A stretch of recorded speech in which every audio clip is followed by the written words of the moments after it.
Folks, I think we're going to go ahead and get started here.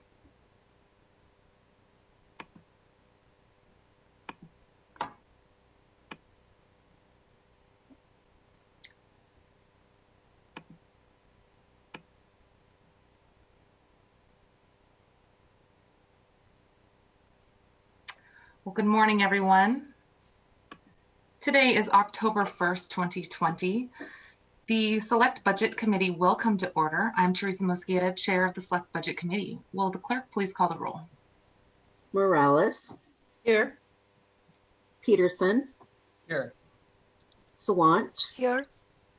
Strauss. Present. Gonzalez. Here. Herbold. Here. Juarez. Here. Lewis. Present. Chair Mosqueda. Present. 9 present.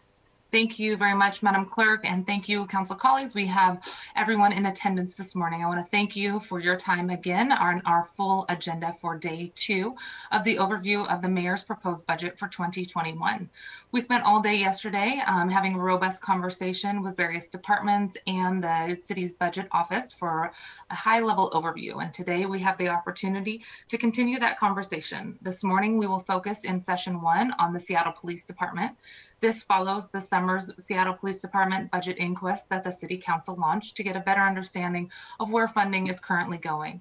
We're excited to hear more from Council colleagues, your questions, questions you may have that the community has raised, and to get more details from the Seattle Police Department and the City Budget's Office as we look at 2021.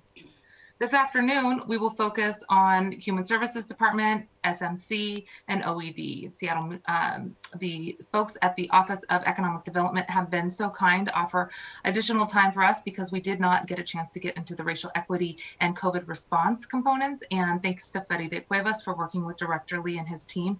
We did have some extra time at the end today, so they have kindly offered to come back so we can cover those last 3 slides. I want to thank you all for your time. Just as a reminder, we will do 30 minutes of public testimony this morning. We will end by 1 p.m. this morning, no later, hopefully a little earlier. We'll give you a 1-hour break for lunch, and we will have a hard stop again this evening at 5 p.m.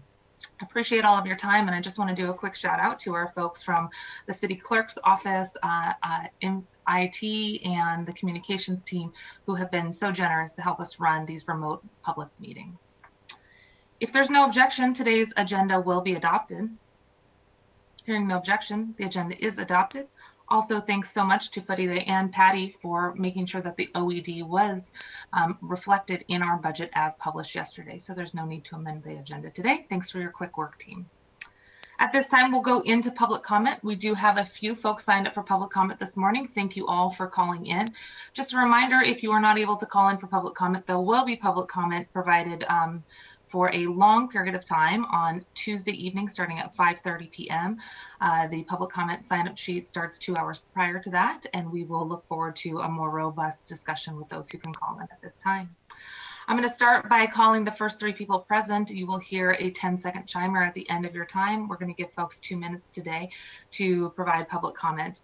I'll call in the order in which you appear, and I'm also going to call folks who are listed but not present. We haven't done that in the past, but I want to make sure that if there's folks listening in and they're not in our line to testify and they're on the listen-in line, that's an indication to them that they need to give us a call on the public testimony line. So with that, please note we are continuing to work to try to endeavor to make this remote public testimony process smoother every time, and we look forward to continuing to get your feedback on this.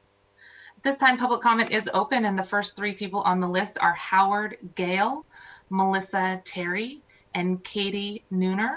As a reminder, please push *6 to unmute yourself, and we will also unmute your line over here, but you do need to hit *6 to unmute. Good morning, Howard. Please go ahead.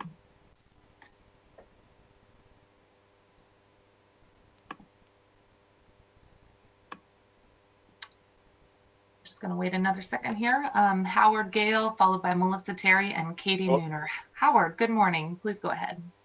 Hi. Good morning. This is Howard Gale from District 7. This morning you're going to be looking at the SPD budget. $4.7 million of that budget is for the Office of Police Accountability. which has failed to stop or hold accountable the vast majority of officers for the abuse of the last 4 months, which now continues. There have been near-death experiences, brain trauma, loss of sight, loss of hearing, 13 officers standing around while they watched a woman who was falsely arrested have seizures repeatedly, severe burn and concussion wounds, PTSD. Just this Monday, we saw an officer brandishing a gun at protesters without cause, and on and on. Just last week, we saw a police officer run a bike across a protester's neck. The response of the OPA to that case was to refer this for criminal charges, raising the obvious question as to why none of the other abuse was so treated. And it highlights the fact that far too much of the OPA's nearly $5 million budget has actually been used this summer to avoid accountability. So please, I'm begging the council, as part of defunding and reimagining public safety and police, please defund an accountability system which has not provided accountability and reimagine having public safety with accountability based on a citizen investigative model, on citizen accountability, and not on spending $5 million basically paper over the police abuse. Thank you. Thank you, Howard. Melissa, good morning. Just *6 to unmute yourself.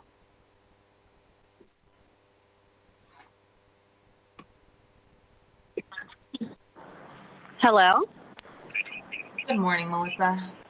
Hi. Thanks for taking my comments. I am in District 4, and I have been fighting for Black lives during these protests this summer, and I'm just appalled at SPD's response, at the mayor's response, at the city government's response to what happens when you stand up for Black lives. And the police have been, my daughter had a flashbang explode on her knee that she's still scarred from. I know that's very minor compared to other things that have been happening to especially people in the Black community. But please, I urge you to defund SPD. Please. I yield my time. Thank you for calling in this morning, Melissa. Katie, good morning. I don't know what to say. Good morning, Katie. Good morning. Can you hear me? We can. Thank you. Good morning. My name is Katie. I'm in District 2. First of all, I'd like to say thank you for fighting on the right side of the future and helping us build the start of things with this last overriding of the veto. That was a big moment in history, and I know it was probably a hard decision and appreciate stepping on a limb. However, it was just a start. We do need to work on defunding SPD this next year by at least 50%. I'm going to ask that we try and work for 80% because, as we know, when we asked for 50, we didn't quite get it. So maybe if we ask for more, we can work on it because this is the road to abolishment at the end of the day. When Jenny Durkin put out her recent budget, she invested a lot more into the police than she did in Black communities. And I find that to be rather backwards considering that's the community or police traumatized Black communities so much. And it just shows that we would like to invest in traumatizing the Black communities and invest in building it. And we know that true preventative measures is actually investing in youth and actually giving them resources and opportunities to not go onto the streets, to give grocery stores so that they don't have to walk a mile to a grocery store, things like that, and get caught up in crime and things even before they get there. So it's very important that we continue this process in finding a way to defund and abolish the police completely, because that'll truly build the society that we are desiring today. If we can invest more in education, more in the youth, and more into social services and mental health and domestic violence counselors and all of those things. This is on behalf of all of the Morning March Coalition as well. Thank you. Great. Thank you very much. The next 4 speakers are Kwan Wan Liu, Leah Lucid, Jesse Hagley, and Kelly Verity. Kwan I want to note it says that you're not present, as well as Kelly. So if you are listening in on the listen in line, please do follow the instructions for dialing back into our Zoom meeting here so that we can have you present. That's for Quan and Kelly.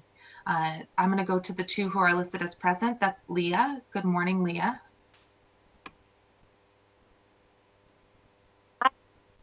Hi, good morning. Can you hear me? Yes, thank you. Thank you. Hi, my name is Leah. I'm in District 4. I'm calling. First, I would like to thank the City Council for overriding the veto. As Katie said, we know that was hard decisions were being made, and we just really appreciate you sticking to your word. I would like to say, as a District 4 member, Alex Peterson, please learn more from unhoused folks about the navigation teams that you so love to support, because they actually are not trusted and they are not reaching out and giving the support that you think they are. They are often leading to police sweeps by disclosing where camps are, and they are not trusted. So please learn more from people working directly with these encampments. I'm doing a lot of mutual aid with groups in these camps and talking to folks directly. So please talk to them. I also want to say, please defund SPD. I've been out here. I marched at the morning march. I'm at a lot of other marches. And we are just seeing firsthand the brutality of SPD that mirrors the brutality of the police throughout history in this country and up till today. I really am hoping that Seattle will stay strong, that all of you will stay strong and bold, so that we can be an example to the country of how we can have a better future and work towards community safety.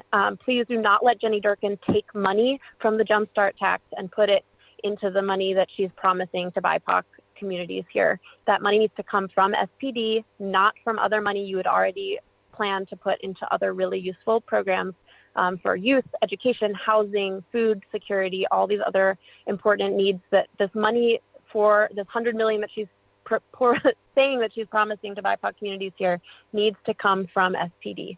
Thank you so much. I yield my time. Thank you for your talk this morning. Jesse, good morning. Jesse, as we tee you up, I want to note again for Kwanwan Louis and Kelly Verity, we do not see you listed as present, so please do dial back into the number that was offered for the public testimony line. Jesse, I see you. Please go ahead. Thank you. Thank you. My name is Jesse Huey. I'm a District 2 voter. First off, thank you for listening to your constituents and supporting our will to start the process of defunding the Seattle Police Department. I acknowledge that was a big step for a lot of folks on the council, and I want to thank you for that. But the work is a lot bigger. I want you to recognize that Durkin's proposed budget is austerity for BIPOC and working communities, and a blank check for a police department that has killed and violently oppressed the people of this city with impunity. As we can see, OPA is worthless. There's no justice there, and there's no reform there even. We would really encourage you to listen to the demands of people and take an enormous chunk from the Seattle Police Department and put it into actual public safety that actually keeps us safe, because there's massive need in this community. People are literally starving in our streets, and all we're doing is buying bullets. It's grotesque. While I understand that my experiences are very limited, and the police have abused so many people that we don't even know about, I was personally viciously beaten and arrested for no charges or for no reason. Charges weren't ever brought against me, and literally just for standing adjacent protests. I had a rib broken, and there's no justice for me. OPA is completely unhelpful. I can't even get body camera footage for another 6 months, I believe. There's no reason that we need to keep pouring money, any amount of money, into this like violent oppression machine. So again, defund SPD at least 50%. I personally think we should go 80%, and put that money directly into Black communities, brown communities, and indigenous communities in Seattle, and take care of the people who need it. Thank you so very much. Bye. Thank you for your time and for telling us about that experience. We really appreciate you calling in. Okay, the last two people that I see are still listed as not present, so I'm going to do one more call and double check with our folks from the IT team, Kwan Hua Lee and Kelly Verity. Appears that they are not present, so we will endeavor to make public testimony available again at every morning session for 30 minutes at the beginning. Apologies to folks who are listed and not present. If there was any confusion on our end, please do reach out to my office and we will make sure to follow up with you, teresa.mosqueda@seattle.gov. At this moment, we do not have anybody else listed for public testimony, so our public testimony session is closed for this morning. Let's go ahead and move into other items on our agenda. Item number 1, Madam Clerk, could you please read item number 1 into the record? Agenda item 1, Seattle Police Department, for briefing and discussion. Thank you very much, Madam Clerk. We do have with us Interim Chief Adrian Diaz and Angela Sochi from SPD. We also have Director Ben Noble, who's kindly offered his entire week to us. Thank you very much, Director Noble, for being back. Appreciate all of the time that it has taken to coordinate the multiple presentations. So I just want to say thanks again to the folks at CBO, the city's budget office, for all your work. Chief Diaz, it's good to have you with us. Thank you. I think this is maybe one of the first times that we've had the chance to hear from you directly at the table in this role. You have presented to City Council a number of times in the past. And as I mentioned to you when we chatted earlier, I've appreciated the candor in which you've come to the table. And again, your comments that were made upon your chief appointment day. That's an important statements that you made. And I think that we look forward to hearing more from you, the frame that you bring to this conversation, and the openness to divesting and reimagining, I think is a helpful conversation that we are hearing across the country. So I just want to say thank you for your time today and for your willingness to always be at the table. We will look forward to taking you up on that offer. We do have all morning dedicated to this, and I have some opening comments, and then I'm going to turn it over to the Chair of Public Safety, Councilmember Herbold, for some opening comments, and then to welcome Chief Diaz and the team as well. Colleagues, as we enter into the budget season, we know that every budget season is a chance for us to really focus on one or two focal points. And this year, the obvious focal point is around public safety. This is going to require big changes. There's big needs in our community that have gone unmet for years, and this requires big thinking through a collaborative, big tent lens to try to move forward large changes that are not comfortable to many. But this is what we've been called upon to do as elected leaders, to make decisions in our community that are sometimes uncomfortable. And frankly, when we've stood up and we've run for office, many of us have said that we're going into office to shake up the status quo. I'm really proud of the conversations that we've had so far, and I know that many of us continue to get feedback about the need for there to be more robust conversations, but for there to also be more change, as we've heard from folks who testified this morning and over the summer. I think the biggest questions that we have in front of us are, how do we keep residents safe, and all residents? That includes folks in our city who have raised concerns about our very own police department and wanting to make sure that everyone in the community feels safe and that 911 is the number to call. And when somebody shows up, they truly have public safety in mind for those who are both making the call and those who are receiving the services. You know, I think as we hear more stories from across the country, Seattle's not in a unique position. If anybody was up listening to NPR last night at 9 p.m., there was an entire hour dedicated to the changes that are being called upon across the country. If you haven't had a chance to listen to that, I'll post some of those stories later today. But NPR was doing some really great reporting on everything from Camden, New Jersey, to what's happening in cities across the country right now. And I think the questions that people are asking is, you know, when you have someone blocking your driveway, why is it that we're told to call 911? When you have a mental health breakdown, the answer shouldn't be just to call 911. I think our council colleagues have done a better job than I am right now in articulating that we just don't always need someone to show up with a gun. And that is part of the conversation that we've begun. In my conversations directly with officers as well, many of them have told me they don't want to be the social worker or the mental health counselor. And many of them are asking why they are the answer to our broken safety net. We need to rethink what it means to invest in a safety net and invest upstream so we truly create the stability that many of you spoke about yesterday. I look forward to having this conversation today. I think it is our opportunity to take some big steps to put together the big thinking that we began this summer to examine the right place for services for our police department. And it's important for us to really continue to hear the call from folks who are taking to the street. The global wave of protests are happening. Many are happening across the country and across the globe. And specifically from our Black residents who are calling for Black Lives to Matter, not just in murals on the street, but in policy and in practice. I'll turn it over to Councilmember Herbold, who has been a steward of our Public Safety Committee, and I just want to thank all of you in advance for your time. These are tough conversations, and again, thanks to the folks at SPD for, especially Chief Diaz, for your willingness to come to the table today and to share with us the 2021 proposed budget and allow for us to ask some questions about visioning and working with you to get to the reductions that make sense for our community. Councilmember Herbold, thank you for taking over and for introducing Chief Diaz. Thank you so much. I want to just start off by again thanking Chief Diaz both for being with us here today and also for joining me in my District 1 Town Hall last night. Don't want to steal his thunder, but I really appreciate that the SPD budget principles are framed in the principles that he has authored and has taken to heart, and we'll hear more about them in a moment. As we know, across the nation, growing the size of our police departments has historically been sort of a third rail of politics. We never question whether adding and growing the size of our police department actually increases safety, because we in government assume it does. SPD's budget, as we know, has increased every year since 2000, even during the Grand Recession, when overall the city budget went down.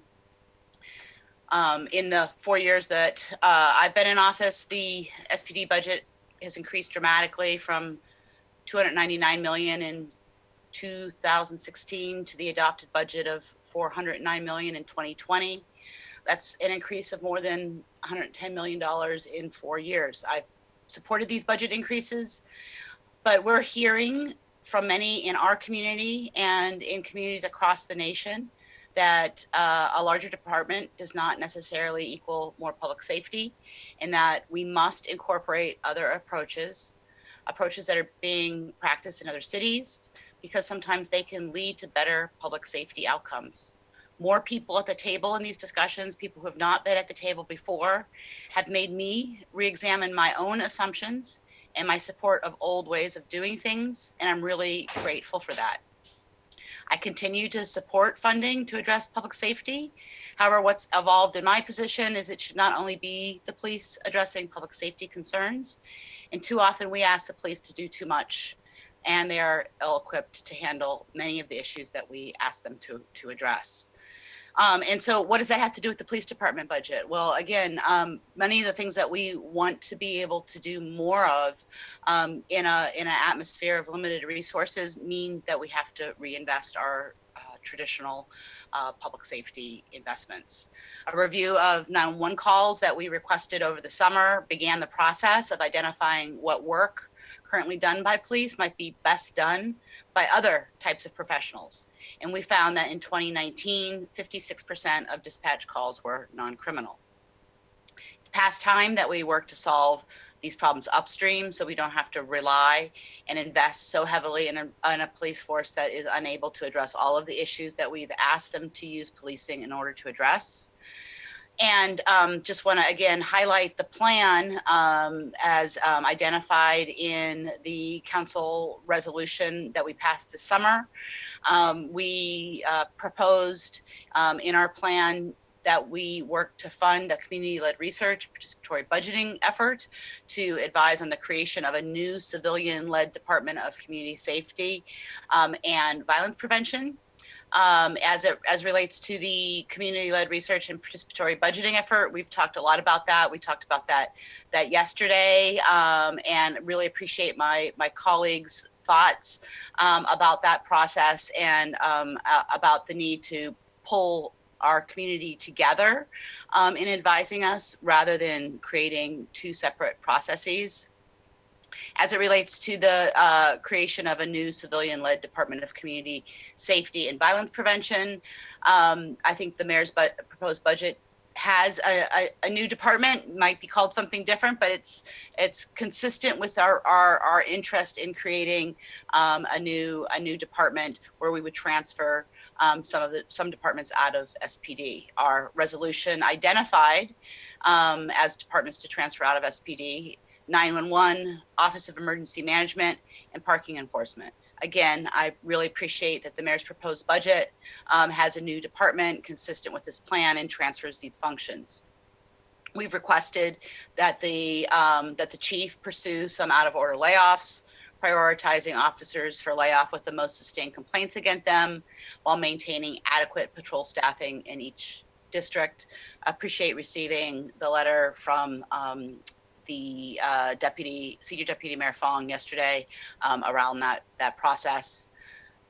Other parts of our plan include work to reprioritize 911 calls for response and discontinuing bias policing practices that have harmed BIPOC communities, and establishing a publicly accessible registry of police misconduct for all SPD officers, including whether a complaint involved use of force or racial profiling.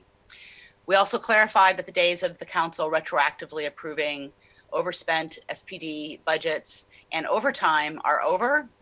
And we also identified our desire and need to collaborate with the mayor and the police chief in realizing what I think is mostly, despite a lot of the back and forth, mostly a shared vision.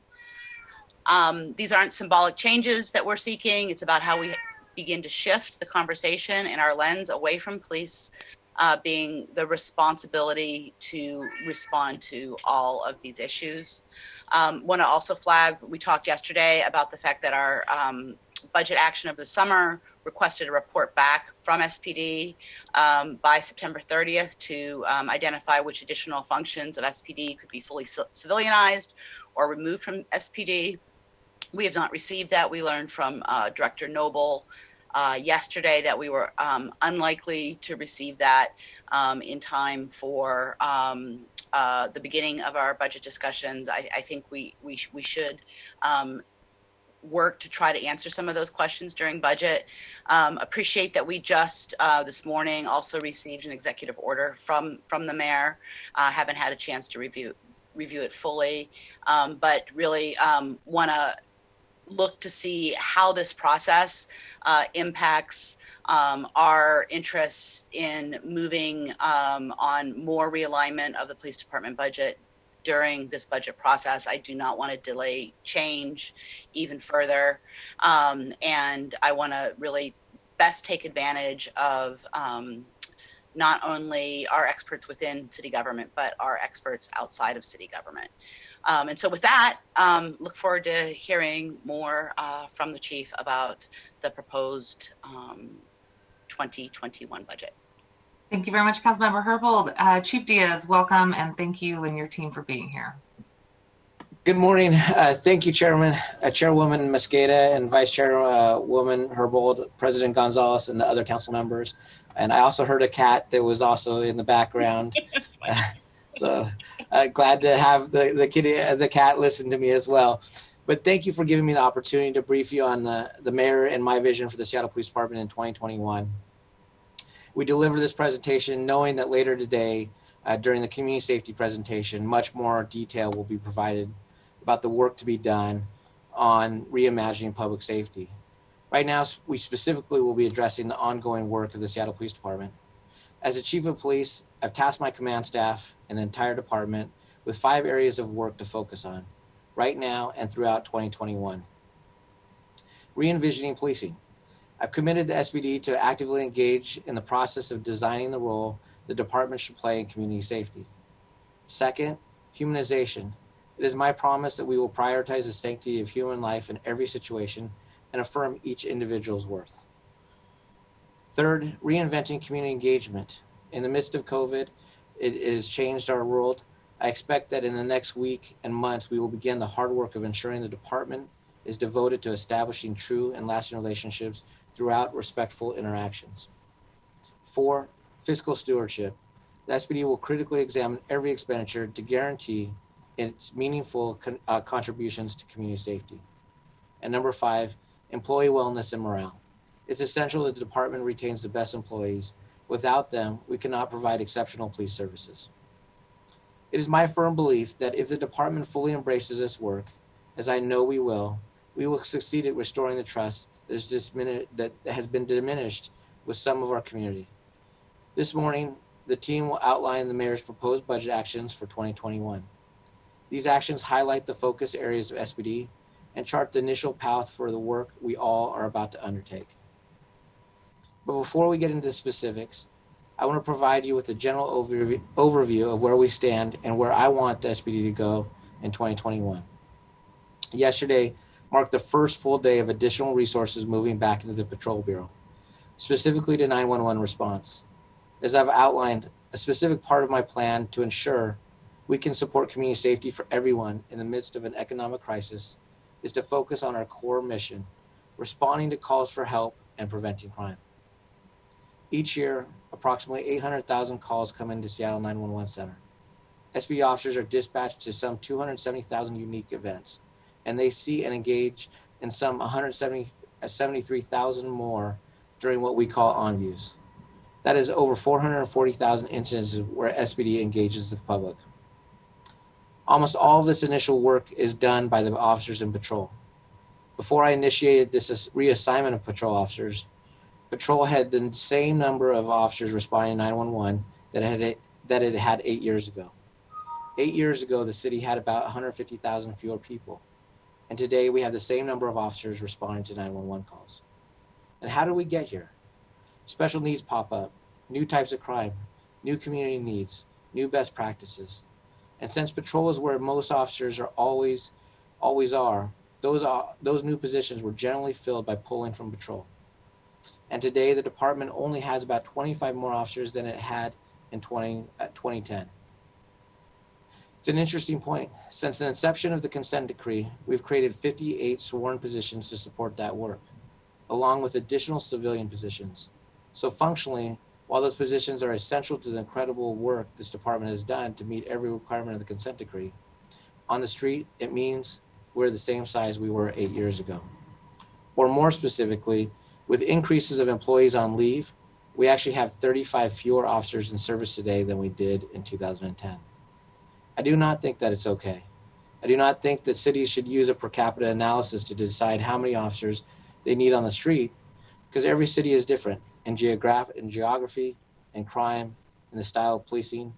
But it is a metric that lets you know that if you're in the right ballpark. So when I looked at the data reported to the FBI and see that we ranked 22nd out of the 25 largest cities in the ratio of officers to population, it only confirms what I hear from officers in patrol. They're stretched thin. They're racing from call to call. They're having to work extra shifts to ensure the colleagues are safe.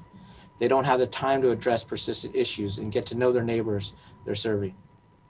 Last year, officers and detectives took over 1,200 guns off the street. This year through August, they've taken another 717 guns off the street. In those same 8 months this year, they've recovered over 2,000 shell casings. So far this year, patrol officers have responded to 37 homicide crime scenes involving 40 victims. They've gone to over 315 shots fired instances, 197 sexual assault and rape cases, over 1,000 robberies, over 2,000 aggravated assaults, and with a recent huge uptick, they've gone to over 120 arson incidents. In connection to these crimes, officers have helped over 25,000 victims of major crime, about 10,000 of which are women. So after hearing chiefs during almost my entire career say that patrol was a backbone of the department, I decided to back those words up with action. Not because it sounded good, because it makes sense when you look at the numbers. When you examine 5 years of survey work by Seattle University and over 14 years of direct survey following up with those callers who had officers dispatched to them, you see a clear message. When the people of this city call 911 for help, they want an officer to respond quickly. And when they do, they're happy with the response they get from that officer. If the amazing officers of the SPD can achieve that sort of customer service when they're stretched thin, I want to see when the type of top-notch public safety services we can deliver when they have the time to address the real issues. I know I've heard already from some that they have concerns about what it means to not have the formal community policing team, or to have fewer detectives in certain units. This goes back to the same issue. We've had an over-specialization. For too long, we followed the model of creating a specialized unit to address every new issue or need again, and creating a model where our 911 responders were only officers who could answer calls and move on.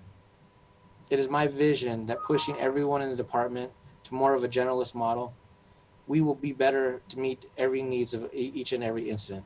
The CPT officers will be in patrol. They're going to show the other officers what they've learned and how they can actually do more problem solving.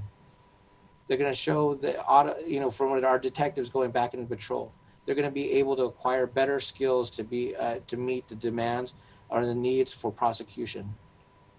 As we do with everything, we will monitor how this new approach works. We will watch caseloads. We will watch response times. We will watch clearance rates. I hope this move alone makes it clear. I'm prepared to make changes. And when the need is clear, there is a plan for what to do next. We will commit to evaluate how that works. With the new challenges we are facing, economic shortfalls, staffing constraints, increases in shots fired and homicides, we need more officers on the street. We need more officers investigating these incidences. I know it seems like a different time, but it was this January we had a mass shooting at 3rd and Pine. And rightfully so, almost everyone in the city wanted more police in that challenging area. We did. We increased the officer presence at a cost of about $418,000, right up until things shut down under the pandemic. And I say that this illustrates that the calls will come from across the city to see more officers in specific locations. They come every year. They come after extreme incidences like the 3rd and Pine shooting, and after more mundane. Almost every year, we're asked to put more officers out along Alki to address loud cars and racing and partying. Almost every year, we're asked to have more officers in Ballard Common to address drug dealing and general disorder. Almost every year, we're asked to do more along Rainier and other areas in the South End as they experience an unacceptable level of gun violence.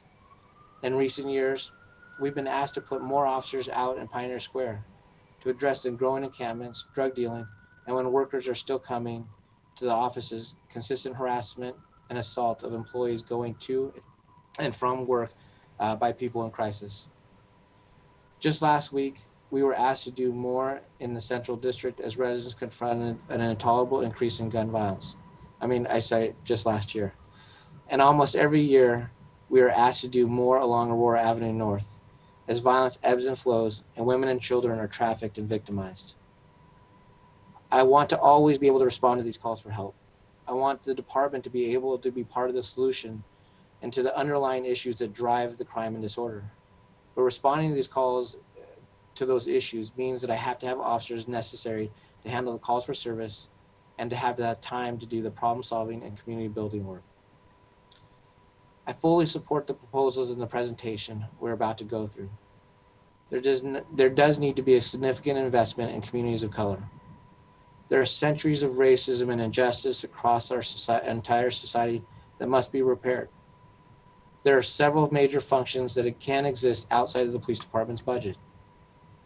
Additionally, as outlined in the executive order, I do believe a critical analysis of the calls we can respond to, we can identify some specific incidences that can be safely addressed by other alternatives when they're developed.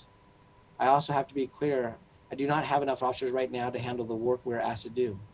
The call analysis will identify some of the work that can be shifted, but the alternative resources to handle those calls will not be there January 1st, 2021, and they won't be there December 31st, 2021. We have to bridge the difference. This budget recognizes that I can push the department to do more with less, that we can release the positions next year that are highly unlikely to be filled. I would love to have all the officers. There's work for them to do. There are problems that they could help solve. And while I love to have them, what I have to have is the ability to hire to stay as close to as 1,400 as possible. Each drop below that will mean either slower response times, larger caseloads, or types of crimes we can no longer respond to. These issues will snowball if the hiring freeze that was initiated in response to the COVID-19, driven by economic, continues into 2021.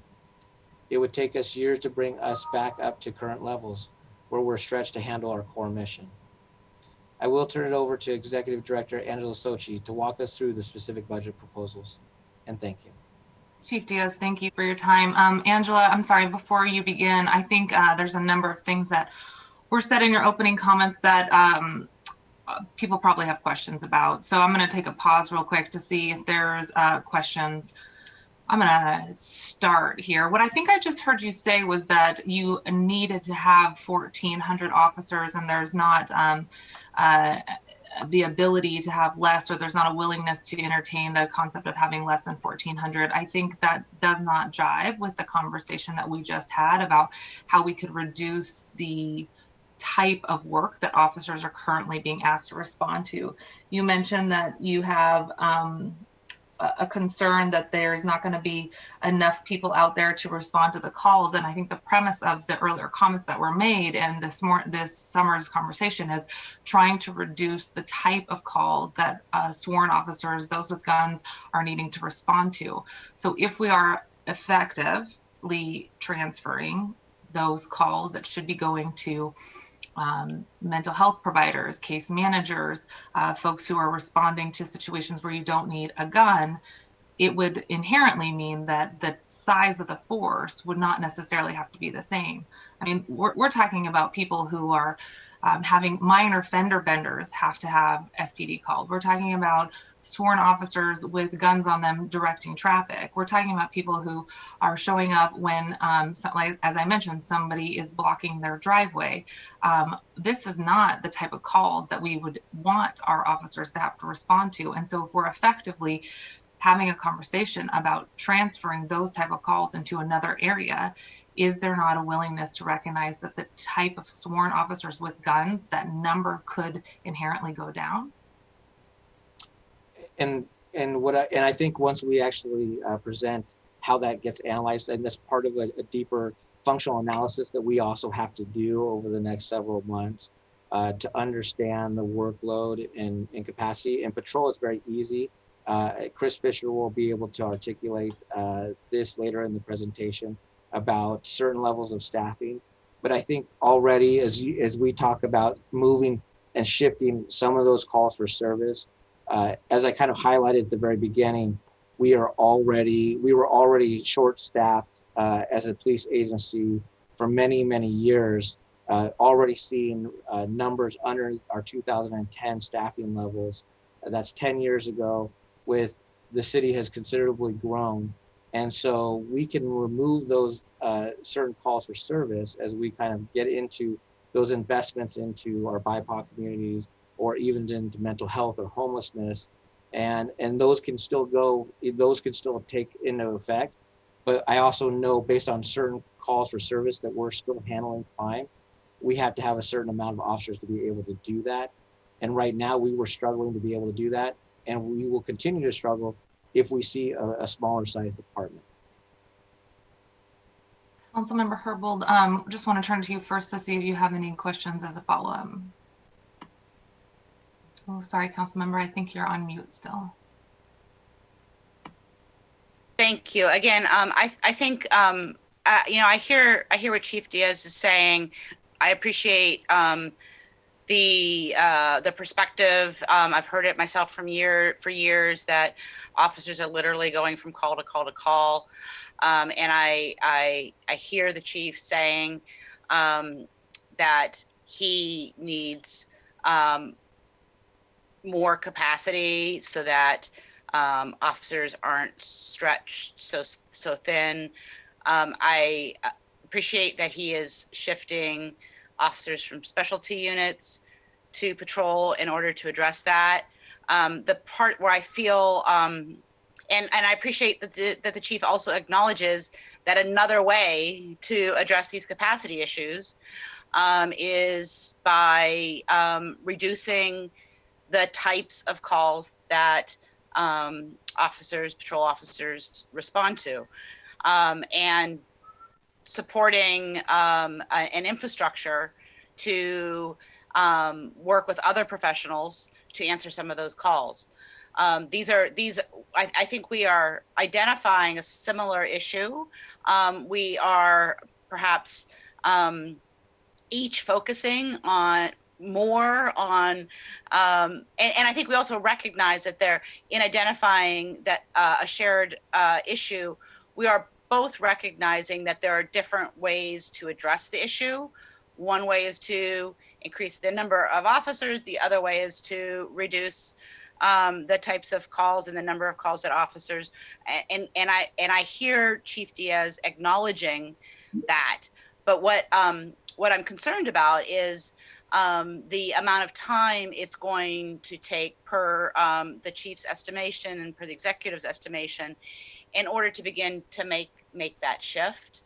And I know that a lot of the things that the mayor is talking about wanting to do through her IDT and through the executive order, we're hoping to actually be able to start to put our arms around in the next couple months of the budget process. That was the thinking behind some of the summer budgeting investments. The $10 million is supposed to build capacity among organizations that have the expertise in engaging with populations of people that often are associated with 911 calls that the police department doesn't need to answer those calls. And the idea in the 2020 budgeting is to invest in building the capacity of those organizations, of those professionals now, so that we could begin the shift for 2021. So I'm hearing a lot of agreement about the goals, the identification around the challenges. Where I'm hearing the most disconnect, I think, is on timing and schedule. So I just leave it at that for now. Yeah, and if I can add, just so people know our plan, we did talk about, I was giving the floor of 1,400, but this is about 100 officers less than we had budgeted last year as well. With about 14, I think it was 1,497 that was budgeted last year. So it's not saying that we're not looking at being smaller. It's just I'm looking at what we're having to respond to and trying to deal with those response levels in the near future. So it's not that I am not looking at a smaller department. I think that we've already been able to establish. I think it is really what that size is and what that for me that staffing minimum level is. Thank you, Chief Diaz. Thank you, Councilmember Herbold, for that. I see Council President Gonzalez and then I believe Councilmember Sawant. If there's others, please let me know. Council President, please go ahead. Thank you, Chair Mosqueda, and thank you, Interim Chief Diaz, for being with us this morning. Just really quickly want to talk about some of the comments you made related to the staffing model, as I think it'll be helpful as we dig into the substance of the presentation that Angela is going to be running here shortly, but just want to dig into some of the assumptions I'm hearing you make. So in one of your comments, you said that we should not use a per capita staffing model, but then you referenced an FBI study. And I want to confirm that the FBI study that you're confirming, where you indicated that Seattle ranks 22 out of 25 is using a per capita staffing model. Is that correct? Correct. Okay. And so, and then really quickly, can you tell me if you don't believe that a per capita approach should be used at the city of Seattle for staffing minimum proposals, what is the model that you believe what is the model that the police department currently uses in determining the approach to staffing needs? I think what we're hopefully focused on is really developing that functional analysis for every level of our department. So we already know certain areas when it comes to patrol, and I think Chris Fisher will be able to articulate certain metrics out of staffing, patrol staffing, as well as shift staffing, because right now we are on a 4-2 schedule, and optimally we would want to, if we're looking at employee wellness, we would look to a 4-3 shift, and then what does that minimum staffing require for patrol to be at? And Chris can Dr. Fisher can kind of go in more in detail with that. But for us, it's really about taking a holistic analysis of our whole department and understanding what staffing looks like when it comes to each and every detective unit, our SWAT team, our special operations groups, and our patrol as well. And we've done some of that initial work already on the front end, but that is also work that we would want to work with other partners and looking at over the next several months. So when you say functional analysis, what does that mean? So it's looking at, so if you look at a detective unit, it's looking at exactly caseloads, clearance rates, how big does a detective have when it comes to certain caseloads. So if you look at, say, domestic violence, where who the victim is, you might have a bigger caseload for domestic violence because you already know the victim or know the person that might have caused the harm. In a sexual assault case, it might be completely different because you don't know the suspect in that case. And so we would have to analyze each and every detective position. Burglary is another one. When it comes to traffic collision investigations, we've actually seen more call-outs for TCIS than we have in previous years because of when COVID has hit us. We have more people going on the roadways and speeding down, and which has resulted in more vehicular deaths. And so right now we would have to analyze each and every different detective unit throughout the department. So when you say functional analysis, you're literally taking a widget perspective. So in other words, number of cases assigned per officer based on each division. And it's just at this point about the number of cases and the volume of cases. That's what you mean when you say functional analysis. Yeah, and there's certain things that are already best practices across the country when it comes to certain special operational units. So you would take some of those metrics and say, does Seattle have the ability to respond to this many call-outs for service when it comes to, say, a specific, traffic collision investigations or a SWAT, so there are certain metrics that are already kind of best practices throughout the country. And are we meeting those best practices or are we not? And do we need to make adjustments accordingly? Right. And so what I'm getting at is that from your perspective, the police staffing and allocation recommendations that we have before us are primarily being fueled and informed by essentially workload, officer workload. Yeah, for right now, that is what we're basing on. And of course, there's lots of different agencies out there that look at staffing agencies. So I'm looking at a COPS office issue right in front of me now called a performance-based approach to police staffing and allocation.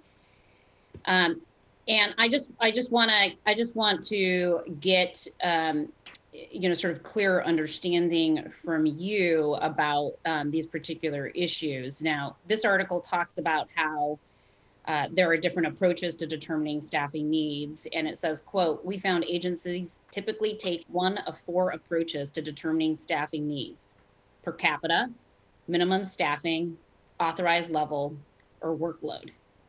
It goes on to talking about how these different staffing models are flawed in many ways, and of course looks at the steps of a workload-based assessment, which are fundamentally rooted in examining the distribution of calls for service by hour, day, and month, examining the nature of calls, estimating time consumed on calls for service, calculating an agency shift relief factor, establishing performance objectives, and provide staffing estimates. There are, however, alternative delivery systems to figuring out how to set these staffing models. And I want to be really clear that the staffing models that are being baked into the assumptions for this particular budget are really fundamentally about officer workload. Yes, and Dr. Fisher will be able, and I know Executive Director Angela Sochi will also be able to cover some of that more in depth. But yes, we are looking, that's where you start to then look into the officer workload and to understand, do we have adequate staffing to address that workload? Yeah, and again, this organization that is part of the U.S. Department of Justice talks about the staffing landscape, and it says the following: from a long-term perspective, police agencies face a threefold challenge in meeting their staffing needs: a decreasing number of qualified applicants, expanding attrition, and a broadening scope of police work. Do you agree with those particular long-term perspectives as articulated by the U.S. Department of Justice? Yeah, and as I noted already, that there are things that we are looking at trying to remove off our plate, so to say. But so, you know, that is one part of that shift in, is there stuff that the police department shouldn't necessarily respond to? And that's, you know, that's one of the things that I've highlighted already. And yes, I think some of those areas are those cops office. I actually wrote a couple publications on community policing over the cops office. So I'm very familiar with subject matter experts that are being able to articulate some of the best practices when it comes to this area. Yeah, and I appreciate that. And I think that it's important to recognize that one of the observations that they also make, and I want to get your reaction to it, is that they also write in this publication that, quote, yet while agencies feel they are understaffed, few are able to conclusively demonstrate through workload analysis that this is true. As one focus group participant told us, quote, if the answer to our problems is more staffing, we will always be understaffed, close quote.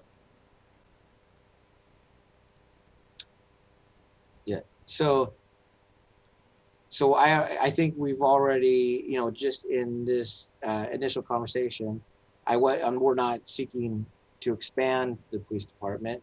We know that they were already looking at giving certain positions up with a reduction of almost, you know, from 1497 to 1400.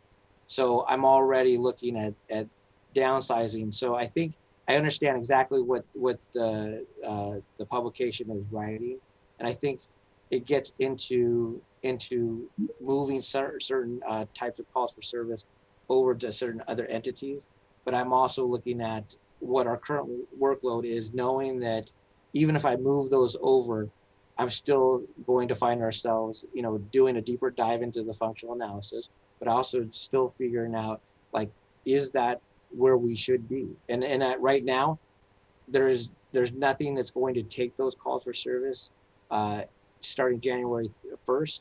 And so I got to figure out, how do we still be able to maintain our ability to respond to the calls for service and the community safety as well.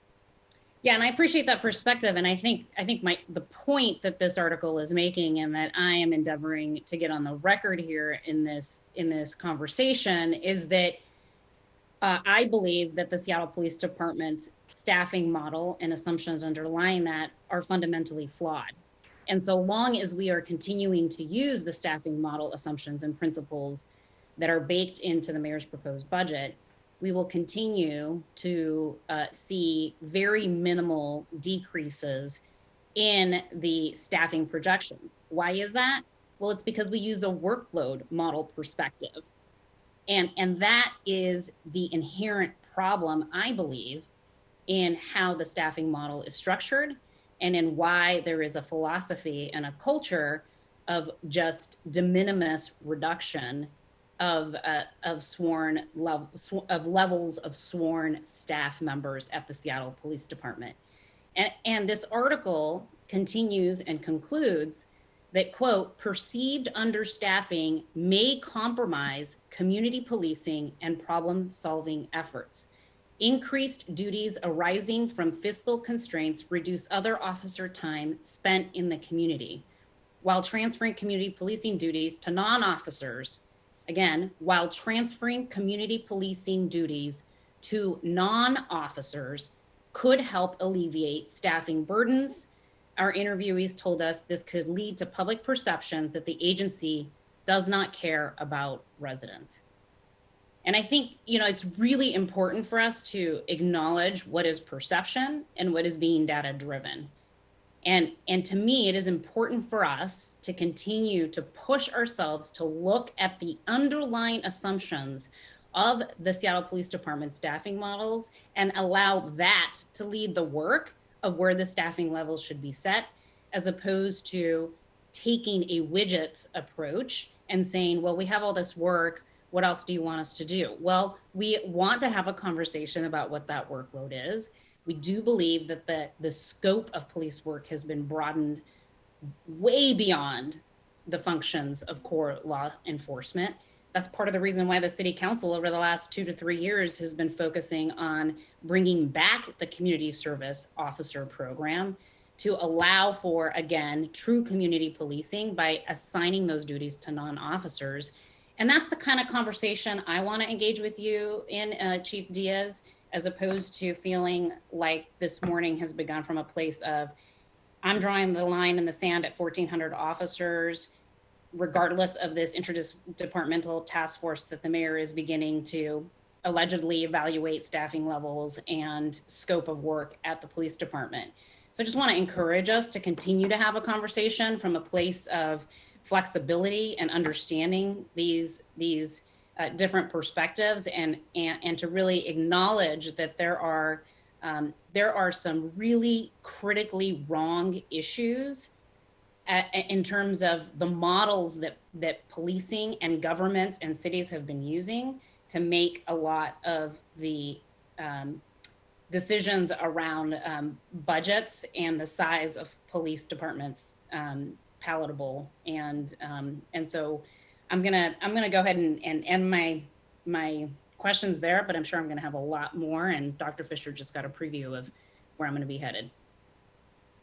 If I might just real briefly, I don't think from my perspective we haven't settled on a methodology of the analysis for the functional analysis, and the reason to have formed an IDT is to draw in perspectives in addition to SPDs, with obviously Chief Diaz has essential responsibility for the department, but the points you have made are important about part of this is to rethink and to re-understand, if you will, the overall approach, and not to rely on set methodologies that have necessarily been applied in the past. So the approach needs and wants to be a thoughtful and careful one that isn't fixed in past models. I don't think we've settled upon the overall, and I don't think there'll necessarily be a singular approach, right? But as you described, it is time to take a step back and understand what are the appropriate functions of uniformed officers and what are not, and how that speaks to appropriate staffing levels for both a uniformed response and a non-uniformed response. And I'm aware of using the word workload because it may have some baggage here, but what's the relative workload, if you will, or work assignment's a better way to think about it, of those different functions. So I think the goals, work assignment are the same thing. I have spent the last 3 years talking with the executive around the staffing model and my concerns around the underlying assumptions in the staffing model, and to have this conversation kick off this morning about how we can reimagine policing and community safety start from a place of there are no circumstances under which any of us should assume that less than 1,400 badge and gun jobs are needed at SPD, I think is a disservice. It's a disservice to this conversation. And I think it's a disservice to the effort to really, truly engage in conversation from a perspective of really being open to analyzing and evaluating what core law enforcement functions are necessary at the city of Seattle and which ones are not, and have that lead the determination of where we end up in terms of the size of the police department. And so I'm a little concerned that we're starting this conversation from the place of it's 1,400 officers or bust. And I just don't think that that's going to be helpful. Again, I'm not seeking to contradict the chief. From my perspective, what the budget reflects is that is the place we are until we develop a model and an approach to ensure that we have other ways to respond. I think we all agree now that police officers are responding to calls where it doesn't make a whole lot of sense that they respond to. The concern is that if we reduce the force before we've developed a model about how we're going to respond to those calls, then we're not serving the public. But I hear you very clearly. But we need to move quickly. Yeah, I'll have a series of questions about that now because I think I have a different read of what the budget says as it relates to rehiring in outward years. But I will leave those questions to that portion of the presentation. Thank you, Chair Mosqueda, for allowing me an opportunity to ask those questions. Of course. Thank you very much, Council President. I did want to just note, I see Dr. Fisher, you do have yourself off of mute. If you had a response to one of Council President's questions, you're welcome to do that just before we move to other council members, just in case the Council President does have a follow-up question for you. Thank you, Chairwoman. No, I think the President said, we'll get into that in the presentation. I was just going to assure everyone that we're going to get into that, just to make sure that we save time for the whole presentation and don't put it all on the chief to have every answer. Yeah, no, we are definitely not putting it all on one person. I think that this has been a systemic conversation from the beginning, and I think it's important that we do have ample opportunity to ask questions. So appreciate the chief's time again. But given that this is a quarter of the budget, I think it's an area where we will continue to have a number of questions. I appreciate Angela and Dr. Fisher, your patience as we go through some of these questions, because a few more would be helpful. I hope you appreciate in terms of setting the tone and our understanding, a base understanding before we go into the presentation. I see Councilmember Sawant and Councilmember Peterson next. Councilmember Sawant, please. Thank you. Just for starters, I really agree with the point that Councilmember Gonzalez just made, that the very assumptions underlying the police department are fundamentally flawed. And that's why at the end of the day, it is the City Council's duty as the highest legislative body of the city to push for defunding by at least 50% in this year's budget, this fall's budget vote for 2021, and to also push for community oversight. For Chief Diaz, I found your entire presentation very troubling, not surprising, but still troubling nonetheless.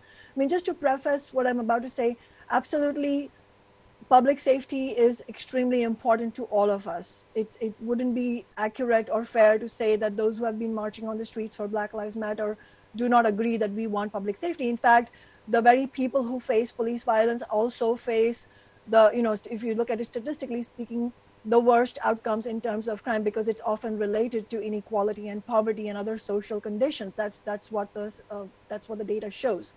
Everyone wants to be safe. All working people and communities have the right to be safe. But the whole thrust of your presentation was to raise a specter of crime, violent crime, and the dire outcomes that would result if there was any kind of reduction to the size of the police department, however minimum. So I wanted to share some data in this discussion to see what you have to say in response to this. I wanted to quote from Danny Westneat's column on on January 10th of this year, so just earlier this year. The column was titled "Third World Hellhole, New Data Shows Seattle Had Lowest Property Crime in Decades." And in that, the whole, I'm not going to read the whole column, obviously, but I'm going to read a part of it. But the whole column was in response to the dystopian picture that was being painted by the right wing nationally, including Rush Limbaugh and Fox News, that Seattle had become some sort of hotbed of crime. And Danny Westneat, and I'm quoting him because he's very far from being a socialist like me, but he's quoting numbers. He says, quote, "The truth is that while all the caterwauling was happening around the internet, here on the streets, crime actually went down across the board in 2019. Robbery was down 9% from a year ago. Burglary was off 6%. Property crime in total was down 6%, with the raw number of property crimes, mostly thefts, the lowest recorded since 2013. Maybe people are so fed up they aren't reporting all the property crimes. Well, violent crime was also down by 4% compared to last year. There were 5 fewer murders, 81 fewer aggravated assaults, and 181 fewer robberies than in 2018. What especially stands out are the low crime rates. Seattle's violent crime of 6.1 incidents per 100,000 people was the second lowest in a decade, according to city data. But the property crime rate of 4,949 incidents per 100,000 people is by far the lowest recorded in the city since at least the 1970s. The rate in 2019 was 20% lower than it was just 5 years ago, and more than 40% lower than it was 20 years ago, unquote. Again, so I want to again say, my point is to in no way minimize any crime, let alone violent crime, because for the victim of that crime, that is one crime too many. But the specter you are presenting, Chief Diaz, is simply not borne out by statistics. And on the contrary, you've been completely silent in your introduction on the massive time your officers spend assaulting protesters and harassing communities of color. So my question is, as the leader of this department, how do you justify this presentation in general, but especially in the context of Black Lives Matter, the outrage at racist policing and excessive and indiscriminate violence directed at protest movements? My question is, how are your points and the thrust of everything you said in any way in line with the reality of statistics? And also, what do you have to say about racist policing and the violence that has been directed against protesters? Because I know a lot of people want to hear about that. Thank you. Thank you, council member. So I think right now, the first part is that any officer that is done wrong goes through a process, and I've had already in my very short period of time have held officers accountable for their actions. And that is part of making sure that we have a robust accountability system. Some might not trust that system. That is a system that we have in place, and I'm willing to make sure that any officer that has done wrong, has some level of wrongdoing, is held accountable. I completely have supported Black Lives Matter in the movement. I've done my work in probably for over half my career in community. I have been invested when people have working with youth, working with community groups, spending my time invested in those areas. And even when victims that I've worked with that have mentored and guided have gone up to the hospital, I've been there at their side. So I have been in the mix of that. And that is my commitment to the community. My commitment is to making sure that I'm serving this city in the most appropriate and the safest manner, that I have provide the leadership to ensure that this department is held accountable for its actions. And when officers do wrong, they are going to be held accountable for their actions. Well, just as a quick follow-up, I mean, I don't expect any dramatic shifts in your thinking, Chief Diaz, but can you give us some specific examples? You say you've held officers accountable. I'm assuming you're talking about within the department under your chain of command. I don't know if you're talking about the official process headed by the Office of Professional Accountability, but give us some examples of where you think that you actually are holding officers accountable. So we've put 2 officers on administrative leave in a very short period of time for actions that resulted in that were inappropriate and that have gone. One I've sent over for criminal investigation at King County Sheriff's Office. I've had to also move forward on terminations of officers just in the last month. And so, I right now until all the paperwork is finalized, but those right now are actually areas that I've done over the last month. Thank you very much. Thank you as well, Councilmember Swan, and perhaps we can put a pin in that to continue to see where some of those accountability pieces could be reflected or lifted up or analyzed in the proposed budget that we see, so that we can see if there's additional need to either invest in or ask more questions about the ways in which the chief has additional accountability measures within his own department outside of the accountability partners. I think it's an important question that you've asked. Thank you. Councilmember Peterson, please go ahead. Thank you, Chair Mosqueda, and thank you, Chief Diaz, and to you and your team. Thanks for taking over during this tumultuous time.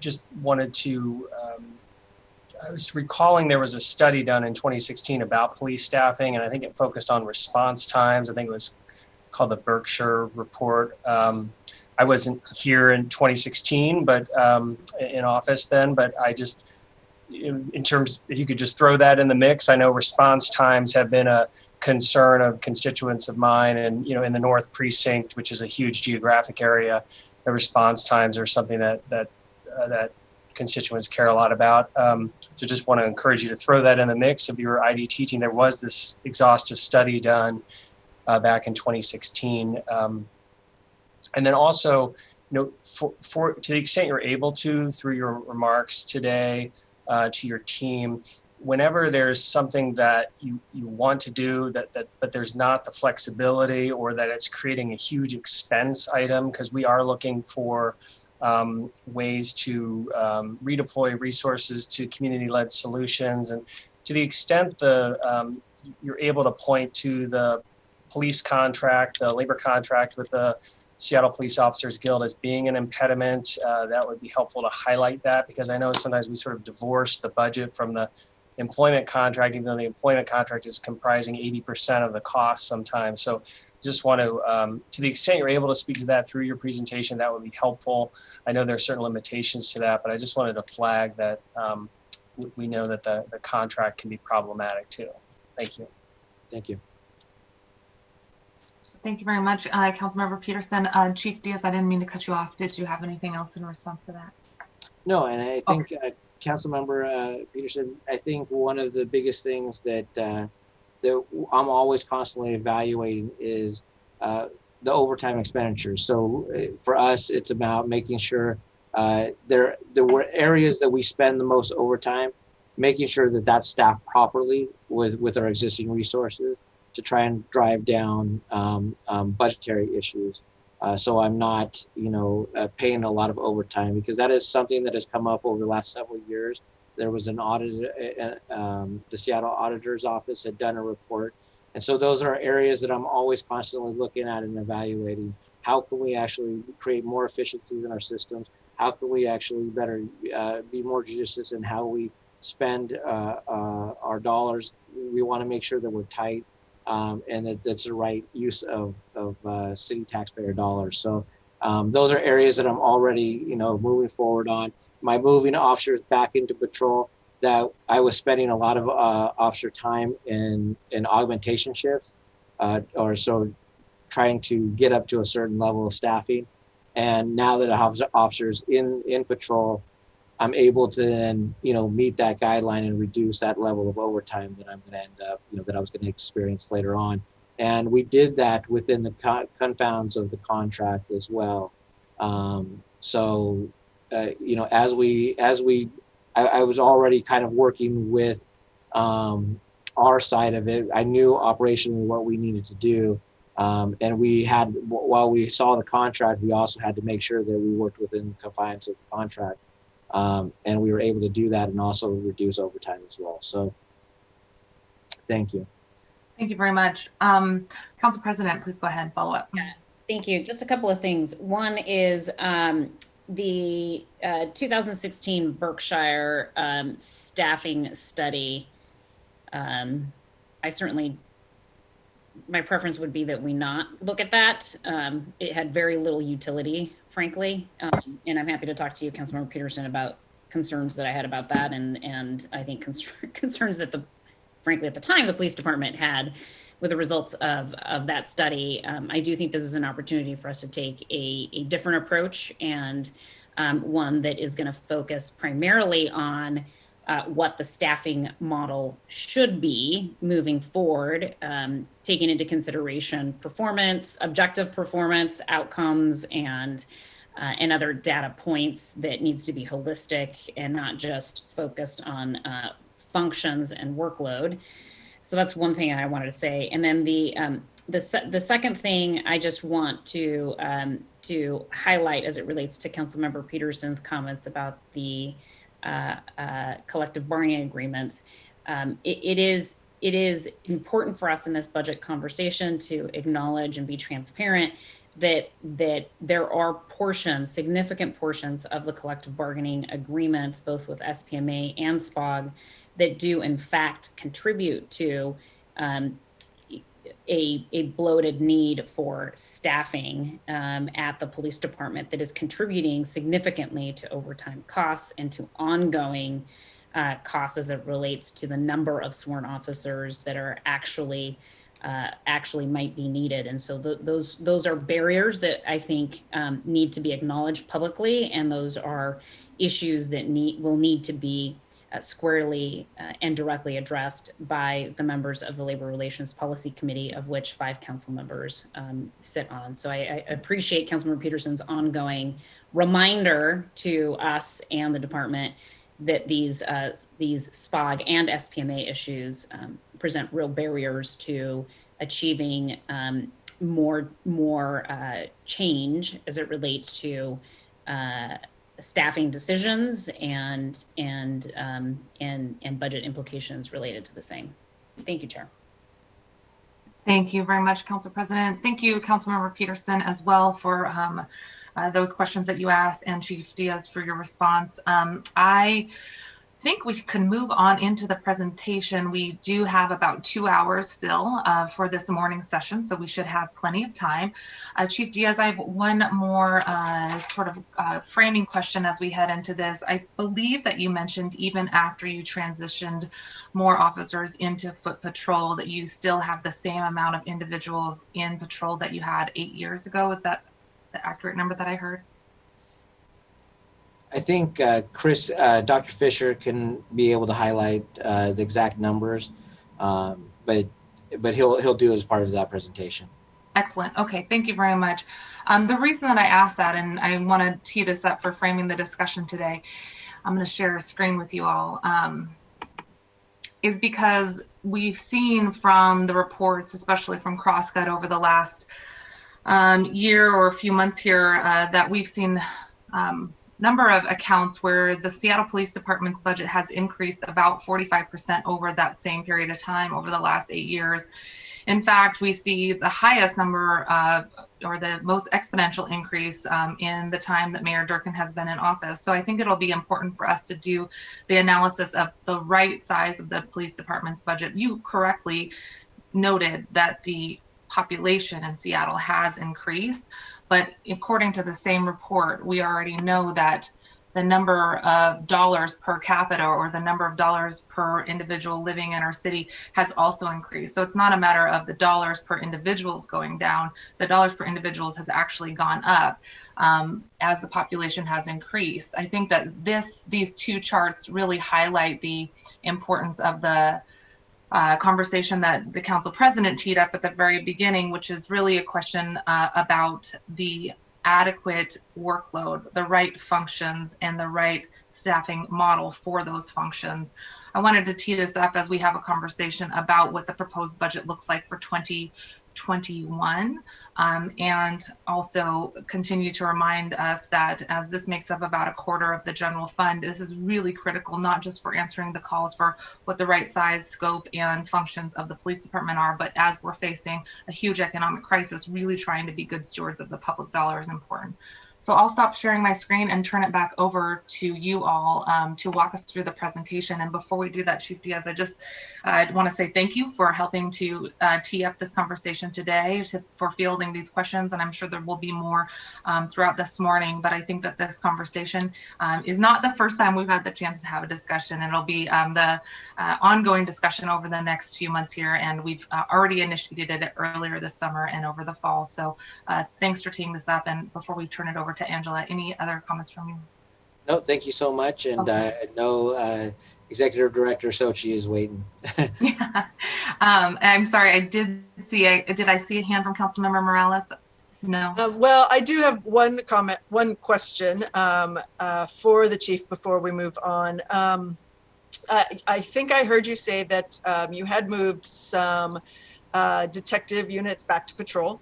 I'm interested in which units, because what I'm concerned about is the impact on investigations for sex trafficking, for sexual assault and domestic violence.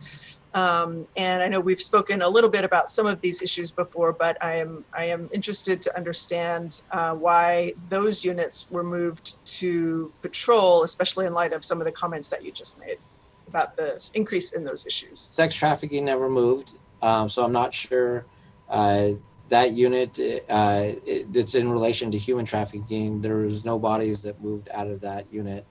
The sexual offender detail had one that we looked at an analysis over the last 5 years to determine what that staffing level was, and that is relatively steady. We had a body that was worked in the city attorney's office that had no connection to sexual assault cases, and that position was abrogated. So it looks like there were 2 positions. I believe we have sent over the actual units, and then DV was another unit that we are also currently assessing caseloads for. But we also took a 5-year and a 10-year analysis of how many detectives currently staff it, and it was a minimal impact on the detectives that left. It wasn't a full abrogation of the whole unit or anything like that. And so we're currently assessing what those caseloads look like to determine if there's any major impact to our ability to respond to DV and investigate DV cases. Well, I would just say, especially in light of COVID, we know that domestic violence is up. Somebody was killed just the other day. And so I want to encourage us to make sure that we are keeping people safe in that regard. Yes. Chair, may I just Please, add? please, Madam Vice Chair and Chair of Public Safety, Councilmember Herbold. Thank you. I appreciate Councilmember Morales' questions as it relates to the transfer from specialty units to patrol. I understand the reason why the chief is seeking this transfer. I too have been for a while now been seeking a little bit more detail.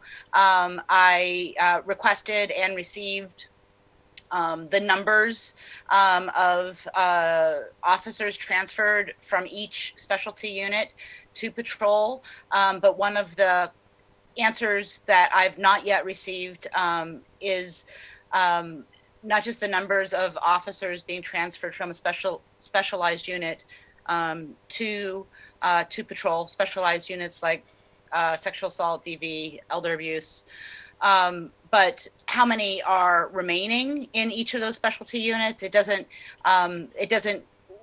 give us much context to know, 2 officers were transferred without knowing the number of officers that are still in that specialized unit. So I just want to let my colleagues on the council know that I am seeking that information and still seeking it. And when I receive it, I will either share it with you or the fact that Chief Diaz now knows that there's broader interest than just my interest. Maybe you could just share it with everybody.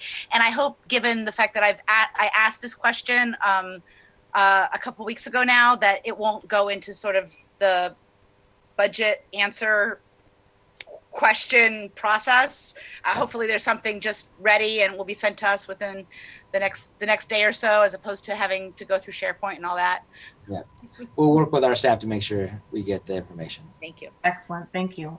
Well, long-awaited presentation from Angela. We will turn it over to Angela. Again, thank you, Chief Diaz, for fielding those questions, which I'm sure there won't be more to come, but appreciate your intro remarks and answering those questions for us. Angela, please go ahead. All right. If I can get confirmation that folks can see my screen, that would be wonderful. Thank you. Thank you.